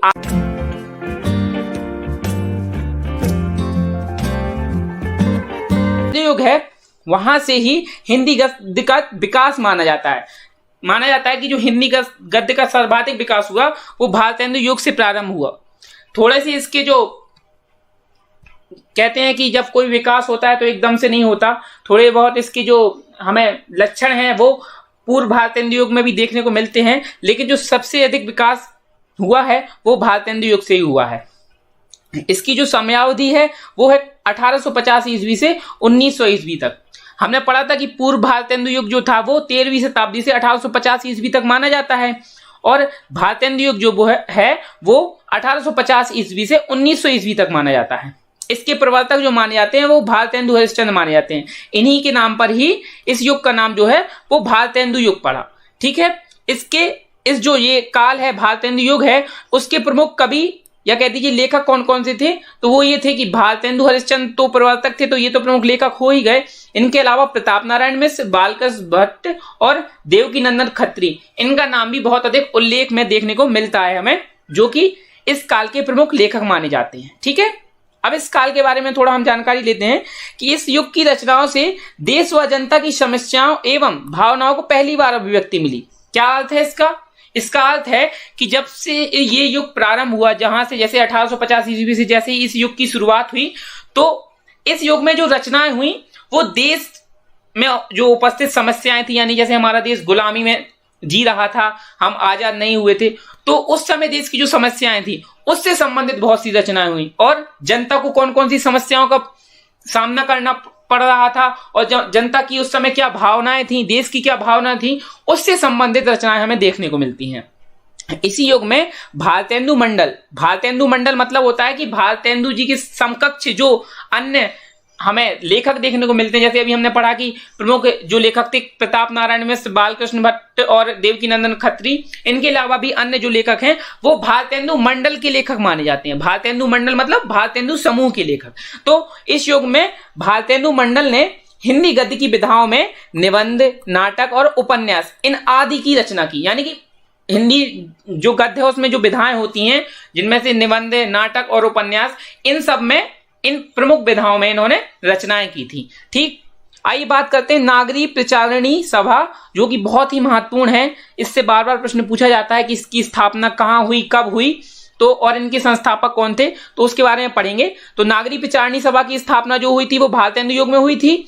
नागरी प्रचारणी सभा की स्थापना काशी अर्थात बनारस, जो अभी काशी का जो सही नाम है अभी वर्तमान में उसको बनारस बोला जाता है, तो बनारस में कह दीजिए या काशी में, नागरी प्रचारणी सभा की स्थापना काशी में हुई थी 1893 ईस्वी में हुई थी। ठीक है, और इसके जो संस्थापक थे, काशी नागरी प्रचारणी सभा जो थी उसके संस्थापक जो थे वो श्याम सुंदर दास जी थे, राम नारायण मिश्र जी थे और शिव कुमार सिंह जी थे।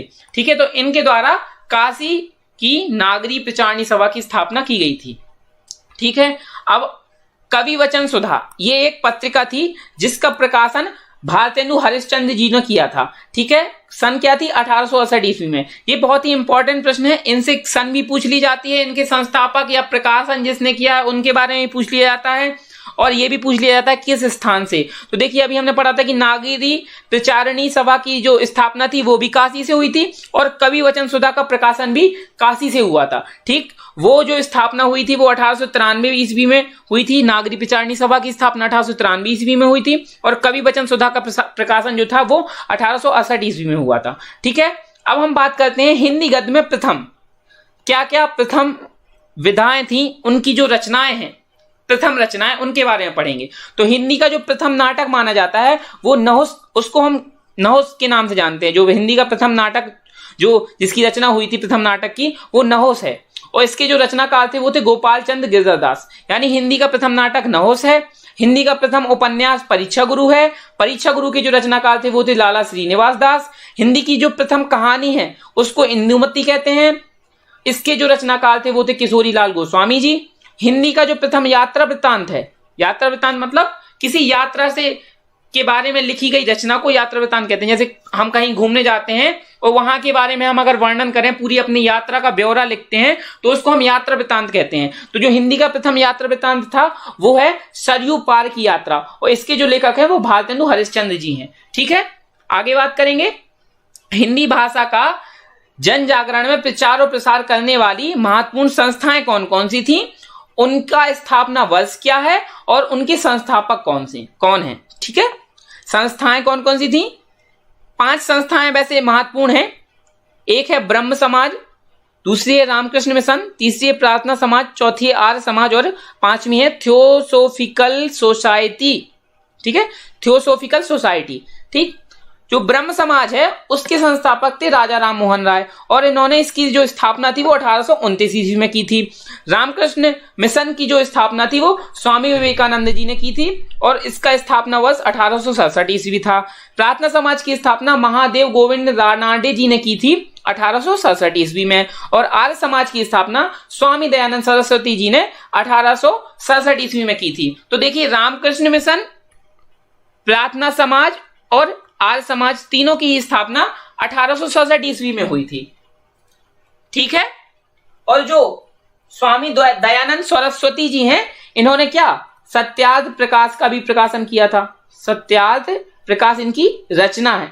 ठीक है, अब अगर हम बात करें थियोसोफिकल सोसाइटी के बारे में, तो थियोसोफिकल सोसाइटी जो है वो एक प्रकार से न्यूयॉर्क में सबसे पहले 1875 ईस्वी में इसकी न्यूयॉर्क में स्थापना हुई थी थियोसोफिकल सोसाइटी की, और उसकी ही शाखा भारत में खोली गई थी।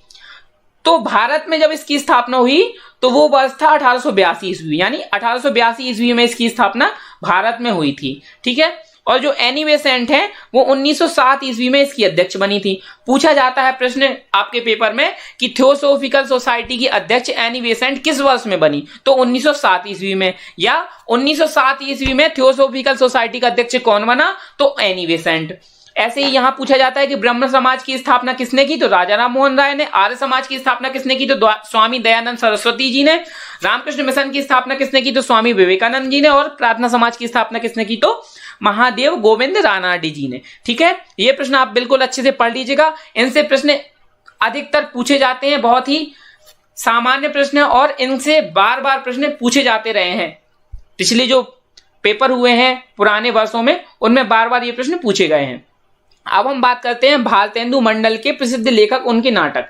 ठीक है, भारतेंदु मंडल, अभी मैंने आपको बताया था कि भारतेंदु जी के जो समकालीन लेखक थे उनको भारतेंदु मंडल के लेखक माने जाता है। ठीक है, और उनके जो नाटक है उनके बारे में हम चर्चा करेंगे। देखिए पहले सबसे पहले तो भारतेंदु हरिश्चंद्र जी के नाटक पढ़ेंगे। भारतेंदु हरिश्चंद्र जी की कौन कौन से नाटक हैं? वैदिकी हिंसा, हिंसा न भवति, विशस्य विस्मोत्सधम, रत्नावली, भारत दुर्दशा, नील देवी, अंधेर नगरी और सती प्रताप। ये भारतेंदु हरिश्चंद्र जी के प्रसिद्ध नाटक हैं। ठीक है। अब प्रताप नारायण मिश्र जी के कौन कौन से नाटक हैं? तो वो हैं गौ संकट, कली प्रभाव, भारत दुर्दशा और हठी अम्मीर। अब आप सोचेंगे कि भारत दुर्दशा यहां पर भी है और भारत दुर्दशा यहां पर भी है, तो भारत दुर्दशा के नाम से एक रचना भारतेंदु हरिश्चंद्र जी ने की है और भारत दुर्दशा के ही नाम से एक अन्य रचना प्रताप नारायण मिश्र जी ने भी की है। तो आप ये दोनों ही पढ़ के रखें, याद रखें। जब भी आपके पेपर में प्रश्न आएगा तो ऑप्शन में या तो भारतेंदु हरिश्चंद्र जी होगा या फिर प्रताप नारायण मिश्र जी होगा, लेकिन भारत दुर्दशा के नाम से जो ज्यादा प्रसिद्ध रचना है वो भारतेंदु हरिश्चंद्र जी की है। अगर कभी ऐसा हो कि पेपर में आपके भारतेंदु हरिश्चंद्र और प्रताप नारायण मिश्र दोनों हो तो आप भारतेंदु हरिश्चंद्र ही लगा कर आइएगा। ठीक है। अगला है बद्री नारायण चौधरी प्रेमघन। इनके जो नाटक हैं वो है भारत सौभाग्य और प्रयाग रामागमन। ठीक है। ये दो नाटक हैं जो बद्री नारायण चौधरी प्रेमघन जी के हैं। अगला है बालकृष्ण भट्ट। इनकी कौन कौन से नाटक हैं? कालीराज की सभा और रेल का विकट खेल और बाल विवाह, ये इनके प्रसिद्ध नाटक हैं। ठीक है। पंडित बालकृष्ण भट्ट जी के। राधाचरण गोस्वामी, इनके प्रसिद्ध नाटक हैं अमल सिंह राठौर और बूढ़े मुँह मुहासे, ये इनके प्रसिद्ध नाटक हैं। किशोरी लाल गोस्वामी जी के कौन कौन से प्रसिद्ध नाटक हैं? प्रणयनी परिणय और मयंक मंजरी, ये इनके दो प्रसिद्ध नाटक हैं। लाला श्रीनिवास दास जी के कौन कौन से प्रसिद्ध नाटक हैं? रणधीर, प्रेम मोहिनी और संयोगिता स्वयंवर। तो ये सभी रचनाएं भारतेंदु युग में हुई थी। इनके अलग अलग नाटक रचनाकार हैं और ये सभी जो रचनाएं हैं वो नाटक विधा के अंतर्गत आती हैं। आप प्रत्येक रचना को यानी और प्रत्येक उनके लेखक को आप कॉपी में जरूर नोट करते जाएं, लिखते जाएं। बार बार लिखेंगे तो आपको रचनाएं भूलेंगी नहीं और इनका रिवीजन जरूर आप समय समय पर करते रहिए। ठीक है। अब और बात करते हैं भारतेंदु युग की अन्य रचनाएं, यानी अन्य विधाओं में जो रचनाएं हुई हैं, प्रमुख रचनाएं जो हैं उनके बारे में चर्चा करेंगे। तो भारतेंदु युग की अन्य प्रमुख गद्य रचनाएं कौन कौन सी हैं?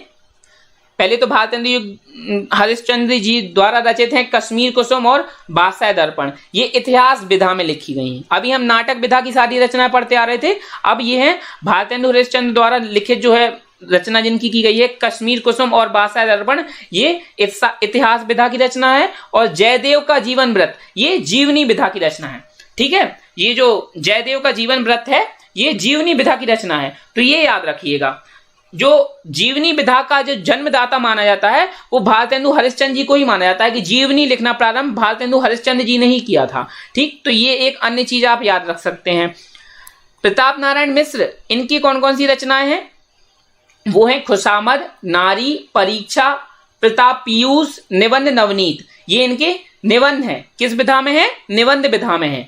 सारी की सारी रचनाएं जो प्रताप नारायण मिश्र जी की जो लिखी हुई हैं, खुशामद, नारी, परीक्षा, प्रताप पीयूष, निबंध नवनीत, ये सभी उनके निबंध हैं। राधा कृष्ण दास जी ने उपन्यास लिखा हुआ है, कौन सा? निस्सहाय हिंदू। ठीक। इसको आप नोट कर लीजिएगा कॉपी में।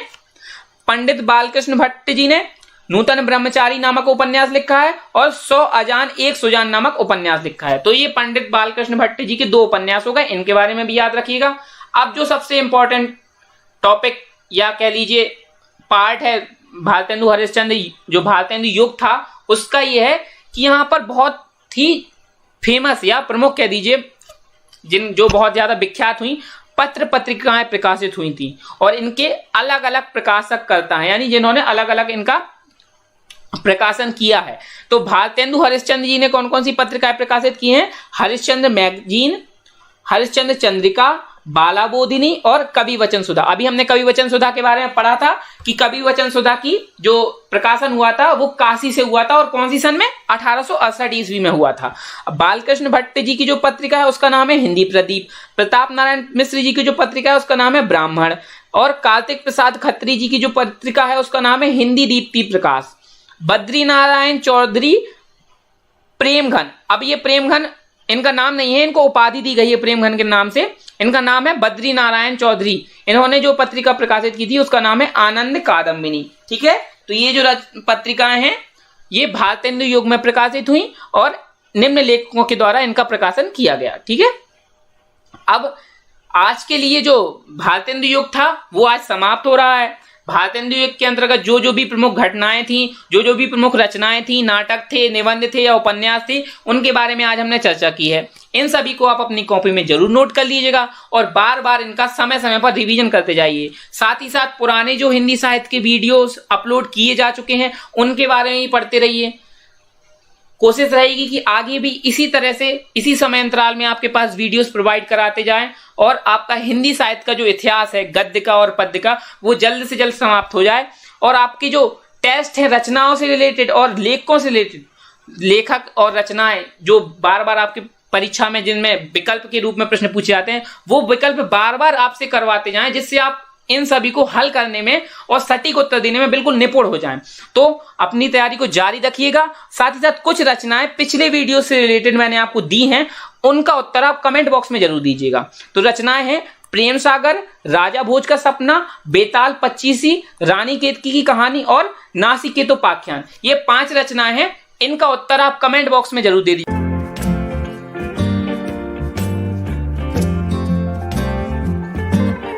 ठीक है, द्विवेदी युग का जो समय काल है वो 1900 ईस्वी से 1918 ईस्वी तक माना जाता है। ठीक है, इसके पहले जो हमने भारतेंदु युग पढ़ा था पिछली वीडियो में उसका समय काल क्या था, 1850 ईस्वी से 1900 ईस्वी। भारतेंदु युग के बाद आता है द्विवेदी युग और उसका समय काल है 1900 ईस्वी से 1918 ईस्वी।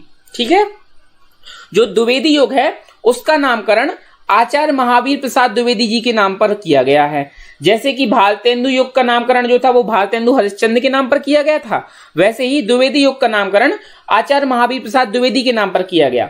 देखिए, ये कोई युग नहीं होते हैं, एक समय बीता, रचनाएं हुई और कभी कभी ऐसा होता है कि कोई लेखक इतना ज्यादा प्रसिद्ध हो जाता है कि एक समय काल में, जैसे अगर 20-25 वर्ष का कोई समय काल हो गया या 50 वर्ष का कोई समय काल हो गया, उसमें उस लेखक की रचनाएं बहुत ज्यादा प्रसिद्ध होती हैं। जैसे अगर हम देखें इस समय जो कोई समय चल रहा है तो इस समय हमारे प्रधानमंत्री मोदी जी हैं, इससे पहले हमारे प्रधानमंत्री मनमोहन सिंह जी रहे, कभी अटल बिहारी वाजपेयी जी रहे, कभी राजीव गांधी जी रहे, कभी इंदिरा गांधी जी रही। तो उनके समय काल को उनके युग के नाम से जाना जाता है। जैसे हम कह सकते हैं कि इंदिरा गांधी युग चला है, कभी अटल बिहारी वाजपेयी जी का युग चला है, आज मोदी युग चल रहा है। तो क्या हुआ कि ये जो समय बीता उसके अंतर्गत कुछ प्रसिद्ध लेखक हुए और उन्होंने अपने लेख करने का तरीका अपने हिसाब से बदला। कभी कोई खड़ी बोली गद्य की रचना कर रहा था तो कभी किसी ने भाषा की परिमार्जन पर और लेखनी और वर्तनी पर ज्यादा ध्यान देकर रचना की। तो आगे जो इतिहास लिखे गए, हिंदी साहित्य का इतिहास लिखा गया, तो इस समय को उन लेखकों के नाम पर बांट दिया गया। जैसे भारतेंदु हरिश्चंद्र ने अपनी जो रचनाएं की वो एक निश्चित समय अंतराल में की, तो उस समय भारतेंदु जो हरिश्चंद्र जी थे उनका प्रभुत्व स्थापित था, यानी वो बहुत ही ज्यादा प्रसिद्ध थे, इसलिए उस समय काल को भारतेंदु युग के नाम पे दे दिया गया। अब महावीर प्रसाद द्विवेदी जी के नाम पर द्विवेदी युग क्यों दिया गया? क्योंकि महावीर प्रसाद द्विवेदी जी ने 1900 से 1918 ईस्वी के बीच में बहुत सारे महत्वपूर्ण कार्य किए। ठीक है, जैसे कि एक महत्वपूर्ण कार्य था, उन्होंने क्या किया था, सरस्वती पत्रिका का संपादन किया था और इन्होंने भाषा की जो लेख यानी हिंदी भाषा में जो रचनाएं की उनमें लेखन और वर्तनी पर बहुत अधिक ध्यान दिया, यानी उसको शुद्ध करने का बहुत अधिक प्रयास किया। तो इनका जो ये प्रयास था, इनके द्वारा किए गए जो ये कार्य थे, इस वजह से उस समय अंतराल को यानी 1900 से 1918 ईस्वी के समय को द्विवेदी युग का नाम दे दिया गया। ये पहले से निश्चित नहीं था, लेकिन बाद में जाकर जो अभी हिंदी साहित्य के इतिहास लिखे गए, तो जिन्होंने इतिहास लिखा, जो लेखक थे, उन्होंने उस समय अवधि को याद रखने के लिए, उसको आसान बनाने के लिए उस प्रसिद्ध लेखक के नाम पर ही उसको नाम दे दिया। जैसे कि भारतेंदु हरिश्चंद्र के नाम पर भारतेंदु युग दिया गया, ऐसे ही द्विवेदी महावीर प्रसाद द्विवेदी जी के नाम पर द्विवेदी युग का नामकरण किया गया। ठीक है, तो ये आपको समझ में आ गया।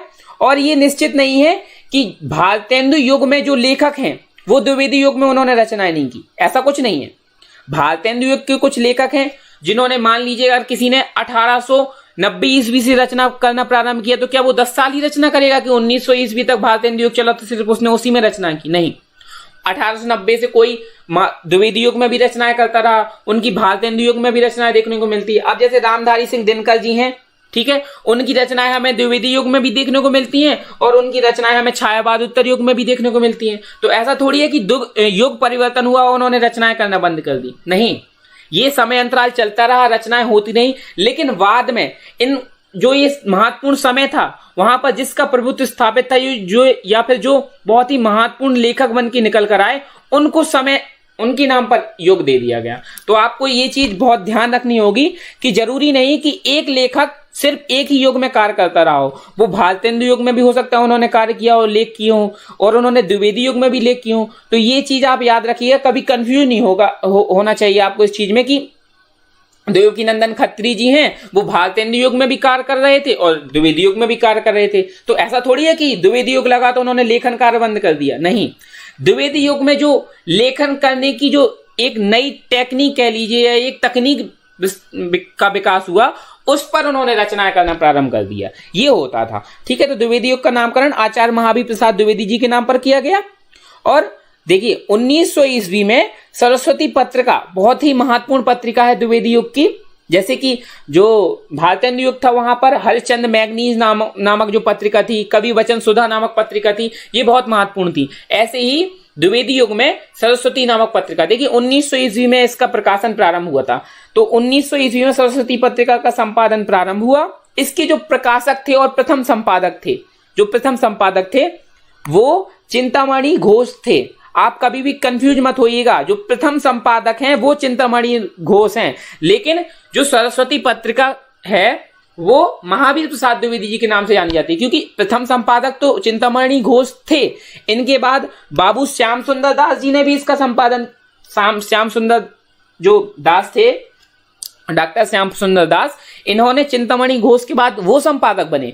उसके बाद 1903 ईस्वी में, बस 1903 ईस्वी में महावीर प्रसाद द्विवेदी जी जो थे वो सरस्वती पत्रिका के संपादक बने। लेकिन इन्होंने सरस्वती पत्रिका को बहुत ऊंचाइयों तक पहुंचा दिया। इनके संपादन में बहुत अधिक विकास हुआ सरस्वती पत्रिका का, इसलिए वो बहुत प्रसिद्ध हो गई। प्रथम संपादक चिंतामणि घोष थे और द्वितीय संपादक डॉक्टर श्याम सुंदर दास थे। लेकिन जैसे ही महावीर प्रसाद द्विवेदी जी सरस्वती पत्रिका के संपादक बने वर्ष 1903 में, उन्होंने ही उसका सर्वाधिक विकास किया। बहुत अधिक महत्वपूर्ण, बहुत एक अधिक विख्यात जो पत्रिका बन के निकलकर सामने आई सरस्वती पत्रिका। ठीक है, तो ये याद रखिएगा। हाँ, ये पूछ सकता है कि सरस्वती पत्रिका के संपादक कौन है, तो उसमें विकल्प दे सकता है कि भारतेंदु हरिश्चंद्र जी, महावीर प्रसाद द्विवेदी जी, हजारी प्रसाद द्विवेदी जी या आचार्य रामचंद्र शुक्ल जी। तो आपको याद रखना है कि इन चारों विकल्प में महावीर प्रसाद द्विवेदी जी ने सरस्वती पत्रिका का संपादन किया। लेकिन प्रश्न घुमा के भी पूछ देता है कि सरस्वती पत्रिका के प्रथम संपादक कौन थे। तो आपको याद रखना है कि जो सरस्वती पत्रिका के प्रथम संपादक थे वो चिंतामणि घोष जी थे। ठीक है, इसमें कंफ्यूज बिल्कुल मत होइएगा। 1900 ईस्वी में सरस्वती पत्रिका का संपादन हुआ था, प्रथम संपादक चिंतामणि घोष थे। 1903 ईस्वी में महावीर प्रसाद द्विवेदी जी जो सरस्वती पत्रिका थे उसके संपादक बने, और इनके ही काल में इनके द्वारा जैसे ये संपादक बने उसका बहुत तेजी से विकास हुआ, सरस्वती पत्रिका का बहुत तेजी से विकास हुआ। ठीक है, अब द्विवेदी युग के प्रमुख लेखकों के बारे में हम चर्चा करेंगे। याद रखिए, मैंने अभी बताया है कि जरूरी नहीं जो द्विवेदी युग में लेखक रहे हो वो किसी अन्य युग यानी द्विवेदी युग के पहले जो भारतेंदु युग था उसमें भी हो सकता है उन्होंने लेखन कार्य किया हो, और द्विवेदी युग के बाद जो छायावाद युग या छायावाद उत्तर युग है उसमें भी हो सकता है उन्होंने लेखन कार्य किया हो। लेकिन जो प्रमुख का मतलब यह है कि जिन्होंने बहुत ही प्रमुख रचनाएं कर दी, या इनके जो लेखक रहे वो द्विवेदी युग में काफी अच्छी रचनाएं करते रहे, इसलिए उनको प्रमुख लेखक कहा गया। तो महावीर प्रसाद द्विवेदी जी के नाम पर तो इसका नाम द्विवेदी युग पड़ा ही है। मैथिली शरण गुप्त, अब देखिए मैथिली शरण गुप्त थे वो द्विवेदी युग के प्रमुख लेखक या कवि कह लीजिए रहे हैं, लेकिन इन्होंने पद्य साहित्य में बहुत सारी रचनाएं की, गद्य साहित्य में नहीं की उतनी ज्यादा रचना, लेकिन पद्य साहित्य में बहुत सारी रचनाएं की हैं, और इनको द्विवेदी युग का प्रवर्तक माना जाता है, क्योंकि इन्होंने पद्य साहित्य में, अभी जब हम पद्य साहित्य पढ़ेंगे तो हम देखेंगे जब उसमें द्विवेदी युग आएगा, मैथिली शरण गुप्त ने बहुत सारी रचनाएं की हैं, साकेत, यशोधरा, ये सब रचनाएं मैथिली शरण गुप्त ने की हैं, और इनको राष्ट्रकवि बुलाया जाता है। ठीक है, लेकिन अभी हम क्योंकि गद्य साहित्य की बात कर रहे हैं तो हमें ज्यादा ध्यान गद्य साहित्य के लेखक और उनकी रचनाओं पर देना है। तो महावीर प्रसाद द्विवेदी जी भी इस द्विवेदी युग के लेखक हैं, मैथिली शरण गुप्त है, अयोध्या सिंह उपाध्याय, हरिऔध, इनको हरिऔध की उपाधि मिली है अयोध्या सिंह उपाध्याय जी को, रामधारी सिंह दिनकर, जगन्नाथ दास रत्नाकर, सोहन लाल द्विवेदी, ये कुछ द्विवेदी युग के प्रमुख लेखक रहे हैं। इनकी कुछ रचनाएं हम पढ़ेंगे और आगे भी जो वीडियोस आएंगे उसमें मैं एक अलग से वीडियोस बनाता रहूंगा, जिसमें आपको केवल भारतेंदु युग में जो जो रचनाएं हुई और जिन लेखकों ने की उनके बारे में, सारी गद्य और पद्य साहित्य दोनों की रचनाएं हम जोड़कर पढ़ेंगे। तो क्योंकि हमें फिर कंफ्यूजन नहीं होगा कि कौन सी काव्य के अंतर्गत रचना आती है, कौन सी गद्य के अंतर्गत या कौन सी पद्य के अंतर्गत रचना आती है और कौन सी गद्य के अंतर्गत रचना आती है। ठीक है, आगे बात करेंगे महावीर प्रसाद द्विवेदी जी की जो प्रमुख रचनाएं हैं या उनके बारे में कौन कौन से तथ्य हैं वो पढ़ेंगे हम। महावीर प्रसाद द्विवेदी जी ने, देखिए द्विवेदी जी की जो भाषा थी वो द्विवेदी जी भाषा की शुद्धि पर और वर्तनी के लेखन पर बहुत ज्यादा ध्यान देते थे। तो उन्होंने क्या किया कि द्विवेदी जी भाषा की शुद्धि एवं वर्तनी की एक रूपता के प्रबल समर्थक थे। ये चाहते थे कि जब लेखन कार्य किया जाए तो भाषा में बहुत अधिक शुद्धता हो और जो वर्तनी लिखी जाती है, मात्राएं चढ़ाना हो गया, ये सब चीजें वर्तनी के अंतर्गत आती हैं। चांद बिंदी लगाना हो गया, कौमा लगाना हो गया, पूर्ण विराम लगाना हो, तो ये वर्तनी की शुद्धता कहलाती है। तो इस चीज पर द्विवेदी जी ने बहुत अधिक ध्यान दिया और ये इस चीज के समर्थक रहे हैं। ठीक है, इन्होंने ही भाषा का परिष्कार एवं परिमार्जन किया। अब अगर प्रश्न पूछ ले कि भाषा का परिष्कार एवं परिमार्जन किस लेखक ने किया, तो महावीर प्रसाद द्विवेदी जी ने किया। तो अभी हमने पढ़ लिया है कि भाषा का इन्होंने बहुत अधिक ध्यान रखकर ही रचना की। जब इन्होंने लेखन कार्य किया तो वहां पर उन्होंने ये चीज ध्यान दी कि भाषा में शुद्धि हो, वर्तनी बहुत अच्छी हो, इस चीज पर ध्यान देकर इन्होंने रचनाएं की। ठीक है, इनकी रचनाएं कौन कौन सी हैं? रसज्ञ रंजन है, जनकस्य दंड है, सुकवि संकीर्तन है, संपत्ति शास्त्र है, कवि और कविता है, आत्मनिवेदन है। ठीक है, ये इनकी प्रमुख रचनाएं हैं जो द्विवेदी युग में ही प्रकाशित हुई हैं। क्योंकि महावीर प्रसाद द्विवेदी जी की रचना है तो द्विवेदी युग में ही इनकी रचनाएं प्रकाशित हुई ज्यादातर। ठीक है, द्विवेदी युग के प्रमुख नाटकों के बारे में चर्चा करते हैं। कौन कौन से प्रमुख नाटक हैं? पिछले वीडियो में हमने भारतेंदु युग के प्रमुख नाटक पढ़े थे ना, उसी तरह से द्विवेदी युग में भी प्रमुख नाटक हुए। तो द्विवेदी युग के प्रमुख नाटक कौन कौन से हैं? श्रीदामा, इसके रचनाकार हैं राधाचरण गोस्वामी। सुदामा, अब देखिए कंफ्यूजन नहीं होना चाहिए, श्रीदामा अलग है, सुदामा अलग है। श्रीदामा के रचनाकार हैं राधाचरण गोस्वामी, सुदामा के रचनाकार हैं शिवनंदन सहाय। वीर जयमल, इसके रचनाकार है गंगा प्रसाद गुप्त। सेनापति ऊदल, इसके रचनाकार है वृंदावन लाल वर्मा। वृद्ध विवाह, इसकी रचनाकार हैं भगवती प्रसाद। मृच्छकटिकम, इसके रचनाकार हैं लाला सीताराम। ठीक है, ये कुछ रचनाएं हो गई जो कि नाटक के अंतर्गत हैं और इनके लेखक भी हमने पढ़ लिए। ठीक है, अब अगर पूछ ले सुदामा की रचनाकार तो हमें याद रखना चाहिए कि सुदामा जो है उसके सुदामा नामक जो नाटक है उसकी रचनाकार शिवनंदन सहाय जी हैं। ठीक है, श्रीदामा के रचनाकार हैं राधाचरण गोस्वामी। इसके अलावा कुछ और आप याद रख सकते हैं, नागानंद नामक नाटक है, द्विवेदी युग का ही नाटक है नागानंद, उसके जो रचनाकार हैं वो सदानंद अवस्थी जी हैं। ठीक है, तो ये आप याद रखिएगा। आगे बात करेंगे द्विवेदी युग के उपन्यास के बारे में। तो द्विवेदी युग के कौन कौन से महत्वपूर्ण उपन्यास हैं जिनके बारे में हमें पढ़ना है? तो देखिए देवकीनंदन खत्री जी हैं, इन्होंने कुछ उपन्यास लिखे हैं। पहला उपन्यास है चंद्रकांता, दूसरा है चंद्रकांता संतति। अब देखिए चंद्रकांता एक अलग उपन्यास है, चंद्रकांता संतति एक अलग उपन्यास है, दोनों ही देवकीनंदन खत्री जी के हैं। भूतनाथ, अनूठी बेगम, ये चार उपन्यास हैं जो देवकीनंदन खत्री जी के प्रमुख उपन्यास हैं। ठीक है, और ये द्विवेदी युग में लिखे गए हैं। किशोरी लाल गोस्वामी, इनके द्वारा तारा और रजिया बेगम नामक उपन्यास द्विवेदी युग में लिखे गए। लज्जाराम शर्मा, इनके द्वारा आदर्श दंपति, आदर्श हिंदू, ये जो उपन्यास हैं इनके द्वारा लिखे गए द्विवेदी युग में, लज्जाराम शर्मा जी द्वारा। गोपाल दास गहमरी, इनके द्वारा सरकटी लाश और जासूस की भूल, ये दो उपन्यास हैं जो कि गोपाल दास गहमरी द्वारा लिखे गए हैं। ठीक है, अब हरिऔध, हरिऔध मतलब अयोध्या सिंह उपाध्याय हरिऔध, हरिऔध नामक उनको उपाधि मिली थी, इनका नाम है अयोध्या सिंह उपाध्याय। ठीक है, इनके द्वारा जो उपन्यास लिखे गए हैं वो है अधखिला फूल और ठेठ हिंदी का ठाठ। ये जो उपन्यास हैं ये अयोध्या सिंह उपाध्याय हरिऔध द्वारा लिखे गए हैं। उम्मीद करता हूं आप कॉपी पेन लेकर बैठे होंगे और प्रत्येक रचना, प्रत्येक उपन्यास या नाटक आप लिखते जा रहे होंगे, उनके लेखक के नाम भी लिखते जा रहे होंगे। साथ ही साथ समय समय पर आप अपना पुराना जो भारतेंदु युग रहा है, पूर्व भारतेंदु युग रहा है, आदिकाल रहा है, भक्ति काल रहा है, रीतिकाल रहा है, इसके अलावा संधि, रस, छंद, अलंकार, ये सब वीडियोस आप रिवाइज जरूर कर रहे होंगे, क्योंकि रिवीजन बहुत जरूरी होता है। आप अभी अगर 1-1.5 महीने बाद उस चीज को देखेंगे तो आपको खुद लगेगा कि जैसे आपने 90% आप जो पढ़ा था आप 90% भूल गए हो। इसलिए रिवीजन करते जाइएगा।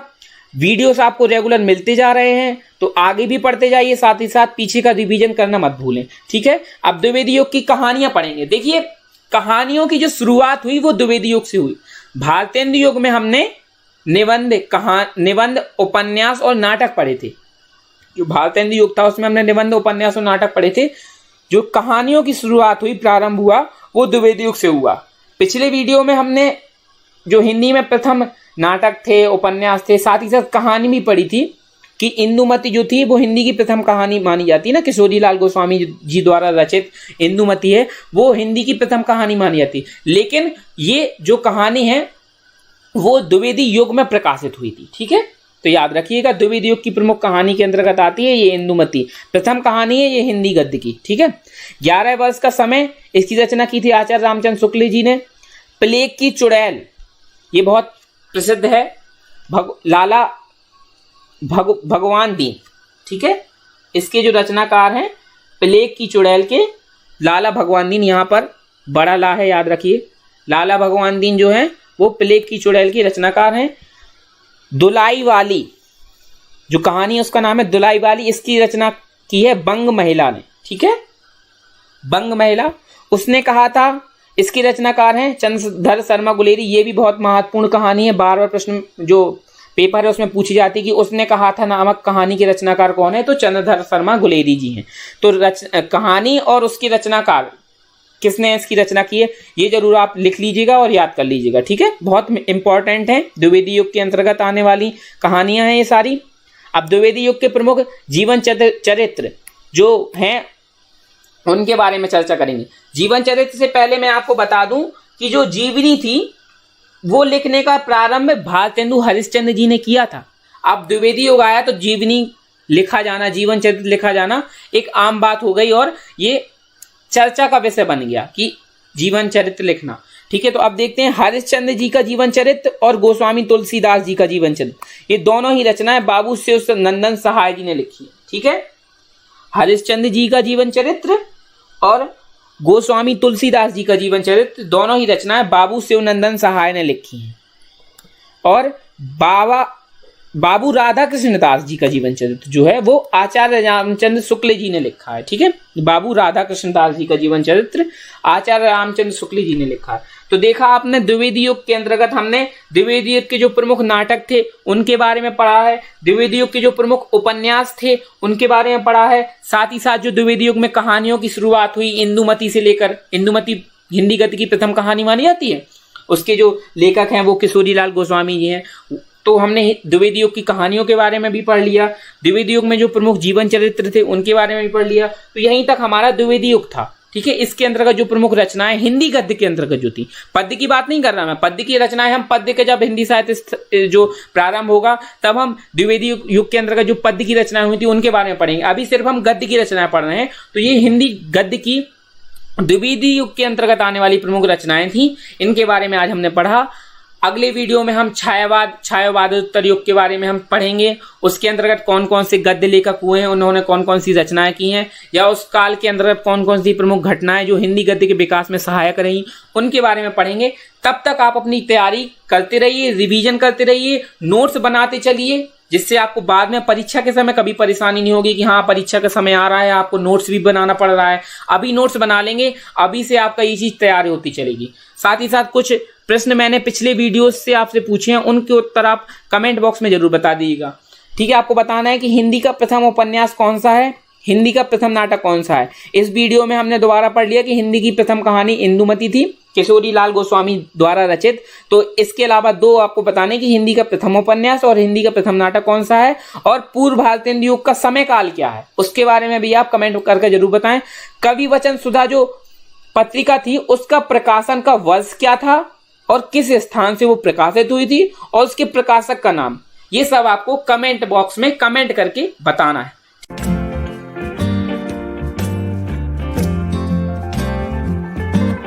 तो छायावादी जो युग है उसका जो समय काल है वो 1918 ईस्वी से 1938 ईस्वी तक माना जाता है।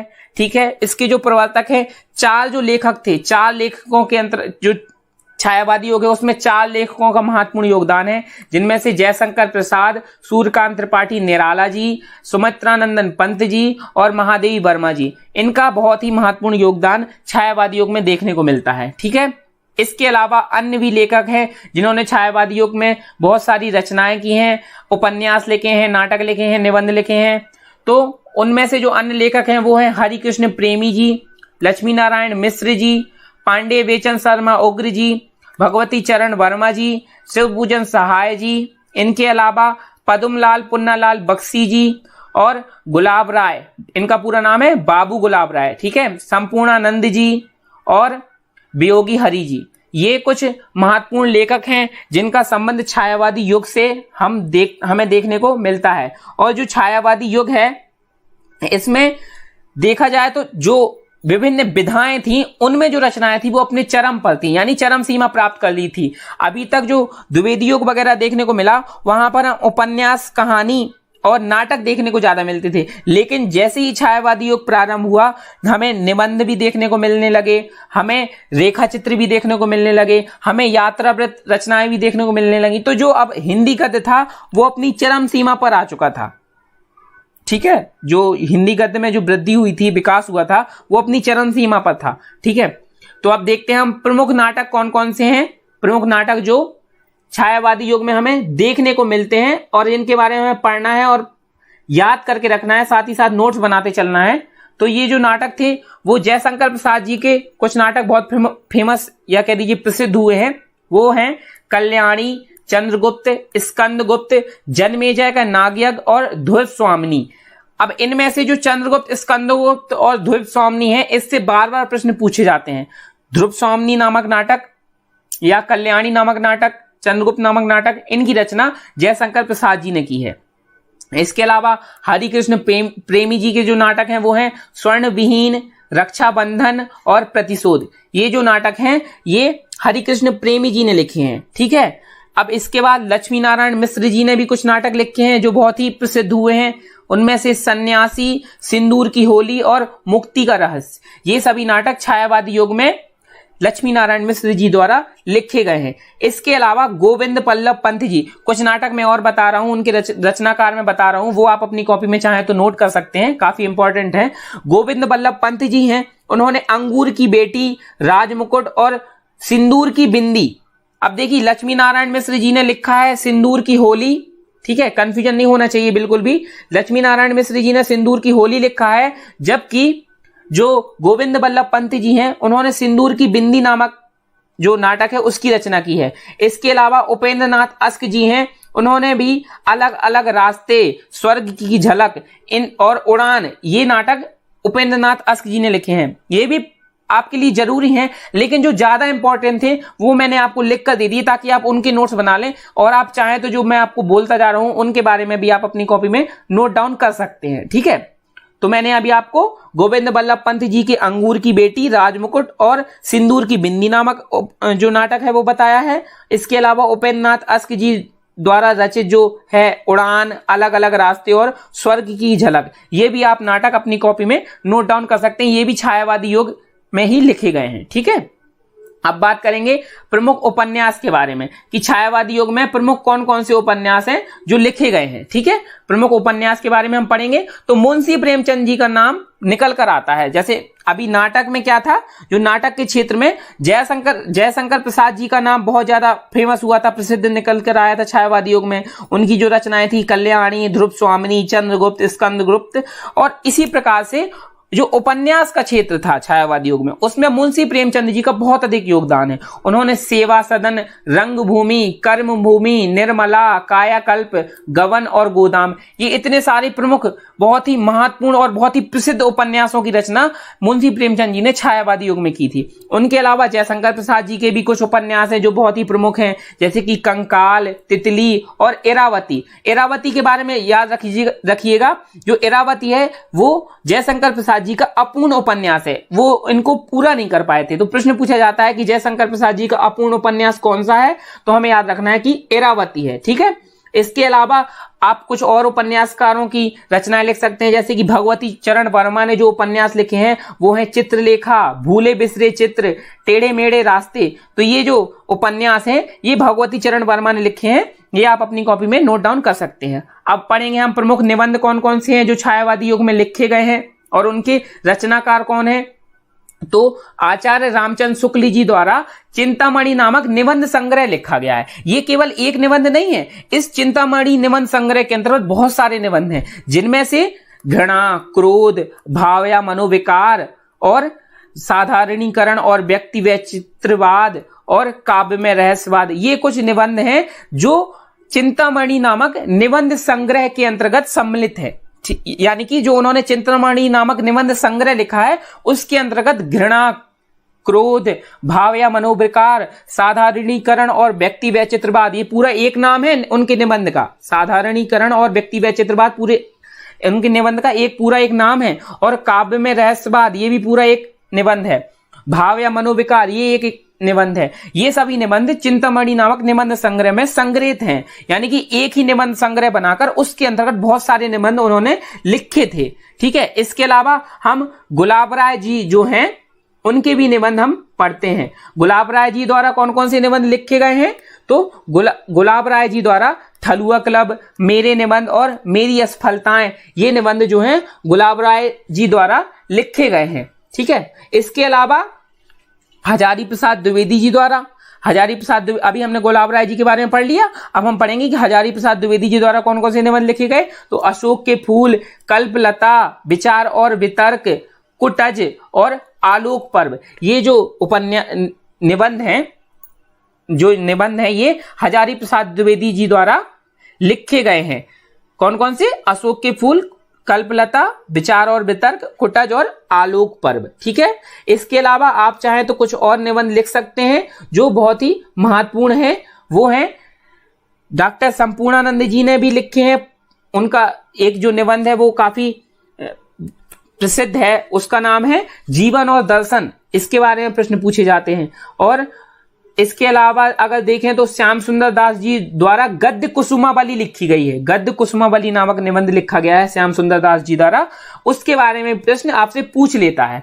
और जयशंकर प्रसाद जी का एक निबंध है काव्य कला, वो भी काफी फेमस रहा है और उसके बारे में भी प्रश्न पूछा जाता रहा है। लेकिन जो बहुत ही ज्यादा महत्वपूर्ण थे उनके बारे में मैंने आपको लिख दिया है, इनको तो आप जरूर से जरूर नोट डाउन कर लें। बाकी जो मैंने आपको बताया कि डॉक्टर संपूर्णानंद जी ने जीवन और दर्शन, और जो जयशंकर प्रसाद जी हैं उन्होंने काव्य और कला, इसके अलावा जो श्याम सुंदर दास जी हैं उन्होंने गद्य कुसुमावली, तो ये भी आप चाहें तो नोट कर सकते हैं। बाकी जो बहुत ही इंपॉर्टेंट थे वो मैंने आपको लिखकर बता दिए। इसके अलावा हम पढ़ेंगे कि छायावाद युग में कौन कौन सी कहानी जो थी वो प्रसिद्ध रही हैं और उनके कहानीकार कौन है। ठीक है, तो प्रमुख कहानी हम पढ़ेंगे मुंशी प्रेमचंद जी। देखिए, अभी मुंशी प्रेमचंद जी ने जो है उपन्यास की रचना की थी, गोदान, कवन, निर्मला, सेवा सदन और रंगभूमि। अब मुंशी प्रेमचंद जी ने कुछ कहानियां भी लिखी हैं, वो भी बहुत ही प्रसिद्ध हुई हैं। उनमें पंच परमेश्वर, पूस की रात, कफन, ईदगाह, नमक का दरोगा, ये बहुत ही प्रमुख उनकी कहानियां रही हैं। ठीक है, इसके अलावा उन्हें बड़े भाई साहब नामक भी रचना की है जो ये उनकी कहानी के अंतर्गत है।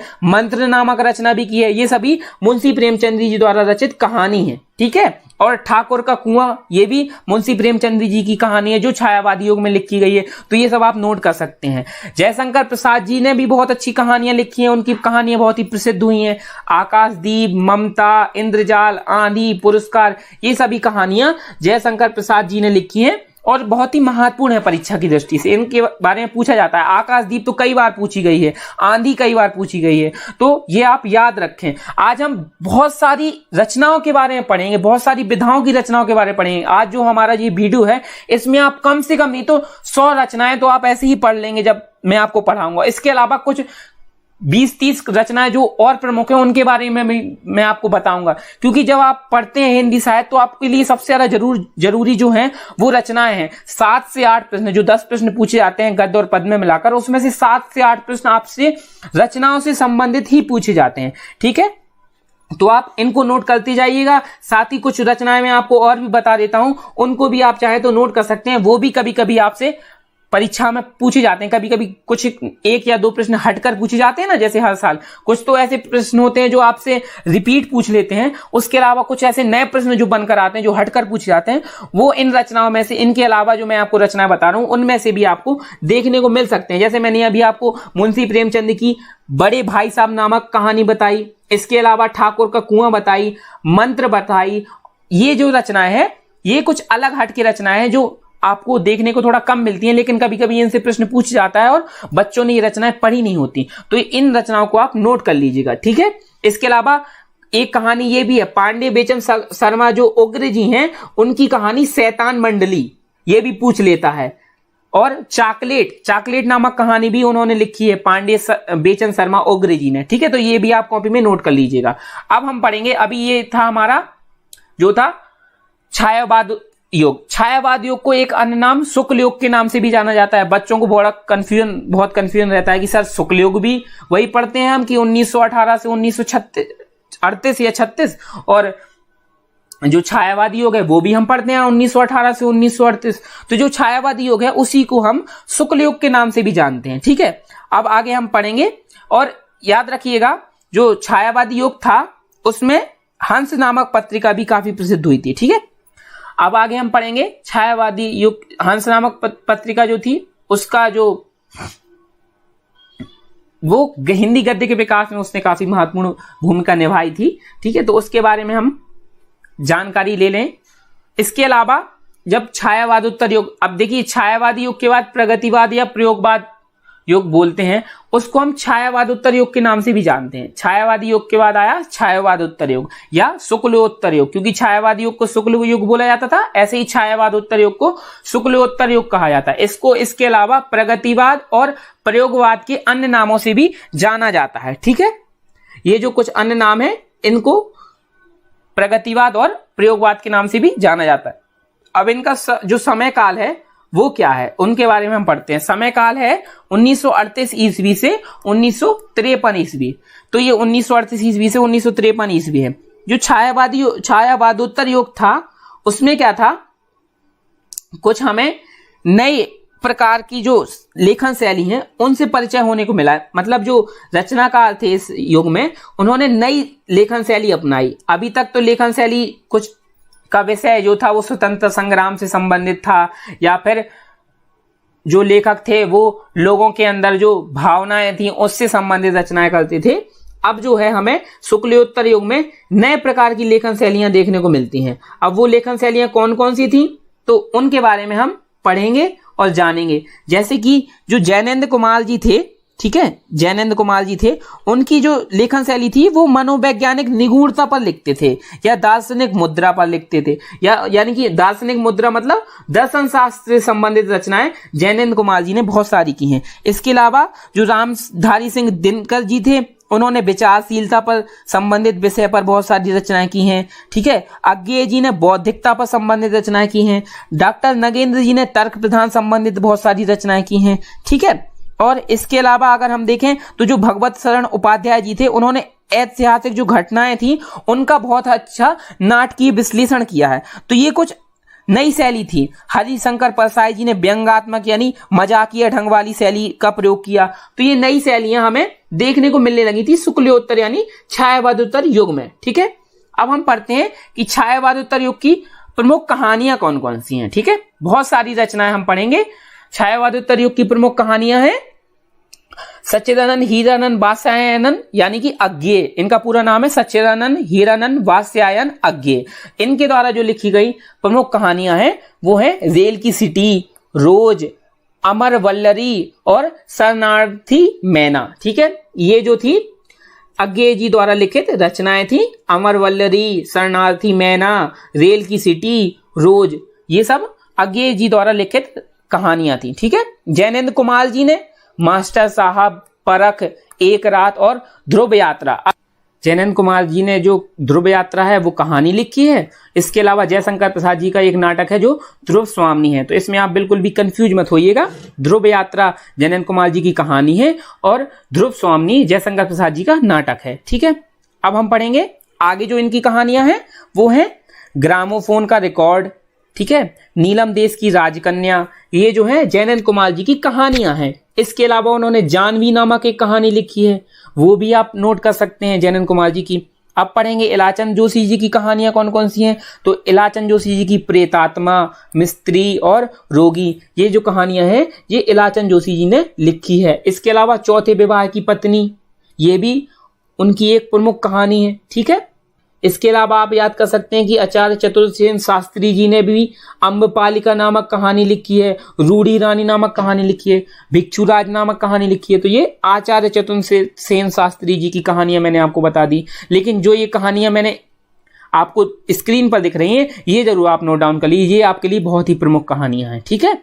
आगे हम पढ़ेंगे प्रमुख उपन्यास कौन कौन से हैं, जो छायावादोत्तर युग या शुक्लोत्तर युग या प्रगतिवाद युग या प्रयोगवाद युग, इतने सारे नाम हैं। इनमें इसके अंतर्गत कौन कौन से प्रमुख उपन्यास जो हैं वो लिखे गए हैं और उनके उपन्यासकार कौन कौन से हैं। तो देखिए, इस जो छायावादोत्तर युग है इसमें हमें बहुत सारे नए नाम देखने को मिलते हैं, बहुत सारे नए नए लेखक देखने को मिलते हैं। बहुत से ऐसे नाम होंगे जो शायद आपने अभी तक सुने ना होंगे, जैसे मुंशी प्रेमचंद जी, जयशंकर प्रसाद जी, हजारी प्रसाद द्विवेदी जी, जो छायावादी युग में आ रहे थे। इनके नाम तो बहुत ही प्रमुख हैं, बहुत ही प्रसिद्ध हैं और आपने कई बार सुने होंगे, पढ़े होंगे, इनकी कहानियां पढ़ी होंगी। लेकिन जो ये अब नए नाम आ रहे हैं, जैसे कि यशपाल जी हो गए, इलाचंद जोशी जी हो गए, जैनन कुमार जी हो गए, इनके नाम आपने बहुत ही कम सुने होंगे, ठीक है। अब पढ़ेंगे प्रमुख उपन्यास। यशपाल जी का कौन सा है, तो यशपाल जी का झूठा सच और देशद्रोही नामक उन्होंने प्रमुख उपन्यास लिखे हैं यशपाल जी ने। इसके अलावा उन्होंने मनुष्य के रूप नामक भी एक उपन्यास लिखा है, वो भी काफी प्रमुख है। नागार्जुन जी ने कौन कौन से उपन्यास लिखे हैं, तो रतिनाथ की चाची और बलचनमा, ये नागार्जुन जी के प्रमुख जो है उपन्यास हैं। इसके अलावा उन्होंने वरुण के बेटे और बाबा बटेश्वर नाथ, ये भी उन्होंने प्रमुख उपन्यास नागार्जुन जी ने लिखे हैं, ठीक है। इसके अलावा राव संकृत्यानंद जी का कौन सा उपन्यास है, वो है जय योधे। ये बहुत ही प्रमुख है रचना उनकी, जो राव संकृत्यानंद जी हैं उनकी ये बहुत ही प्रमुख रचना है जय योधे। इसको जरूर आप बहुत अच्छे से याद रखें, इसके बारे में आप कभी मत भूलें। ये आपसे जहां तक चांसेस हैं इसके अंतर्गत आपसे प्रश्न पूछा जा सकता है परीक्षा में। सिंह सेनापति, ये भी राव संकृत्यानंद जी का प्रमुख उपन्यास है। इसके अलावा अगर पढ़ते हैं हम तो फणीश्वर नाथ रेणु जी ने भी कुछ उपन्यास लिखे हैं, जैसे कि मैला आंचल, ये बहुत ही प्रमुख उनकी एक रचना है उपन्यास के अंतर्गत, जिसके बारे में बार बार प्रश्न पूछा जाता है। अब देखिए धर्मवीर भारती जी, धर्मवीर भारती जी ने गुनाहों का देवता नामक रचना लिखी है, यानी उपन्यास जो है उनका, उसका नाम है गुनाहों का देवता और सूरज का सातवां घोड़ा। ये धर्मवीर भारती जी के बहुत ही प्रमुख उपन्यास रहे हैं, ठीक है। इसके अलावा रांगे राघव जी एक रचनाकार हैं, उन्होंने जो उपन्यास लिखे हैं उसमें घरौंदे नामक उपन्यास बहुत ही प्रमुख है, ठीक है। रांगे राघव जी हैं, इनके बारे में पढ़ते हैं। मुर्दों का टीला और आखिरी आवाज तो इन्होंने लिखा ही है, मुर्दों का टीला और आखिरी आवाज इनका उपन्यास है। इसके अलावा इनका घरौंदे नामक उपन्यास है, वो भी बहुत ही प्रमुख है।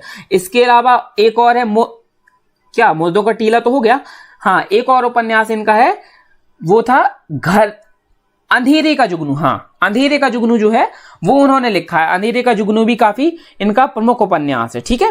प्रमुख नाटक के बारे में अगर हम बात करें, इस छायावाद उत्तर काल में कौन कौन से प्रमुख नाटक हुए हैं, तो धर्मवीर भारती जी का अभी अंधा युग, अभी हमने पढ़ा था धर्मवीर भारती जी के जो था गुनाहों का देवता और सूरज का सातवां घोड़ा, ये उनका प्रमुख उपन्यास था। अब हम पढ़ रहे हैं कि उनका प्रमुख नाटक है, उनका प्रमुख नाटक कौन सा है, अंधा युग, ठीक है। इसके अलावा उपेंद्र नाथ अस्क जी ने कुछ नाटक लिखे हैं, जैसे कि जय पराजय, अंधी गली, कैद। जय पराजय जो है वो उपेंद्र नाथ अस्क जी का काफी प्रसिद्ध नाटक है, इसके बारे में प्रश्न पूछा जा सकता है आपसे, ठीक है। इसके अलावा एक और जो नाटक है उन्होंने लिखा है कि नहीं इतना ही, उपन्यास अस्क जी के यही प्रमुख नाटक हैं। इसके अलावा हाँ, अगर हम चाहें तो लक्ष्मी नारायण लाल जी का जरूर पढ़ सकते हैं। दर्पण नामक इन्होंने नाटक लिखा है लक्ष्मी नारायण लाल जी ने, वो काफी पूछा जाता है। और दर्पण और कर्फ्यू, दो नाटक ऐसे हैं जो लक्ष्मी नारायण लाल जी की पूछे जा सकते हैं, ठीक है। तो ये भी आप चाहें तो नोट डाउन कर सकते हैं। अब प्रमुख संस्मरण या रेखा चित्र के बारे में हम पढ़ते हैं। जो संस्मरण या रेखा चित्र रचनाएं जो की गई हैं शुक्लोत्तर युग या छायावादोत्तर युग में, वो कौन कौन सी हैं। महादेवी वर्मा जी जो हैं उन्होंने बहुत ही प्रसिद्ध रेखाचित्र रचनाएं की हैं।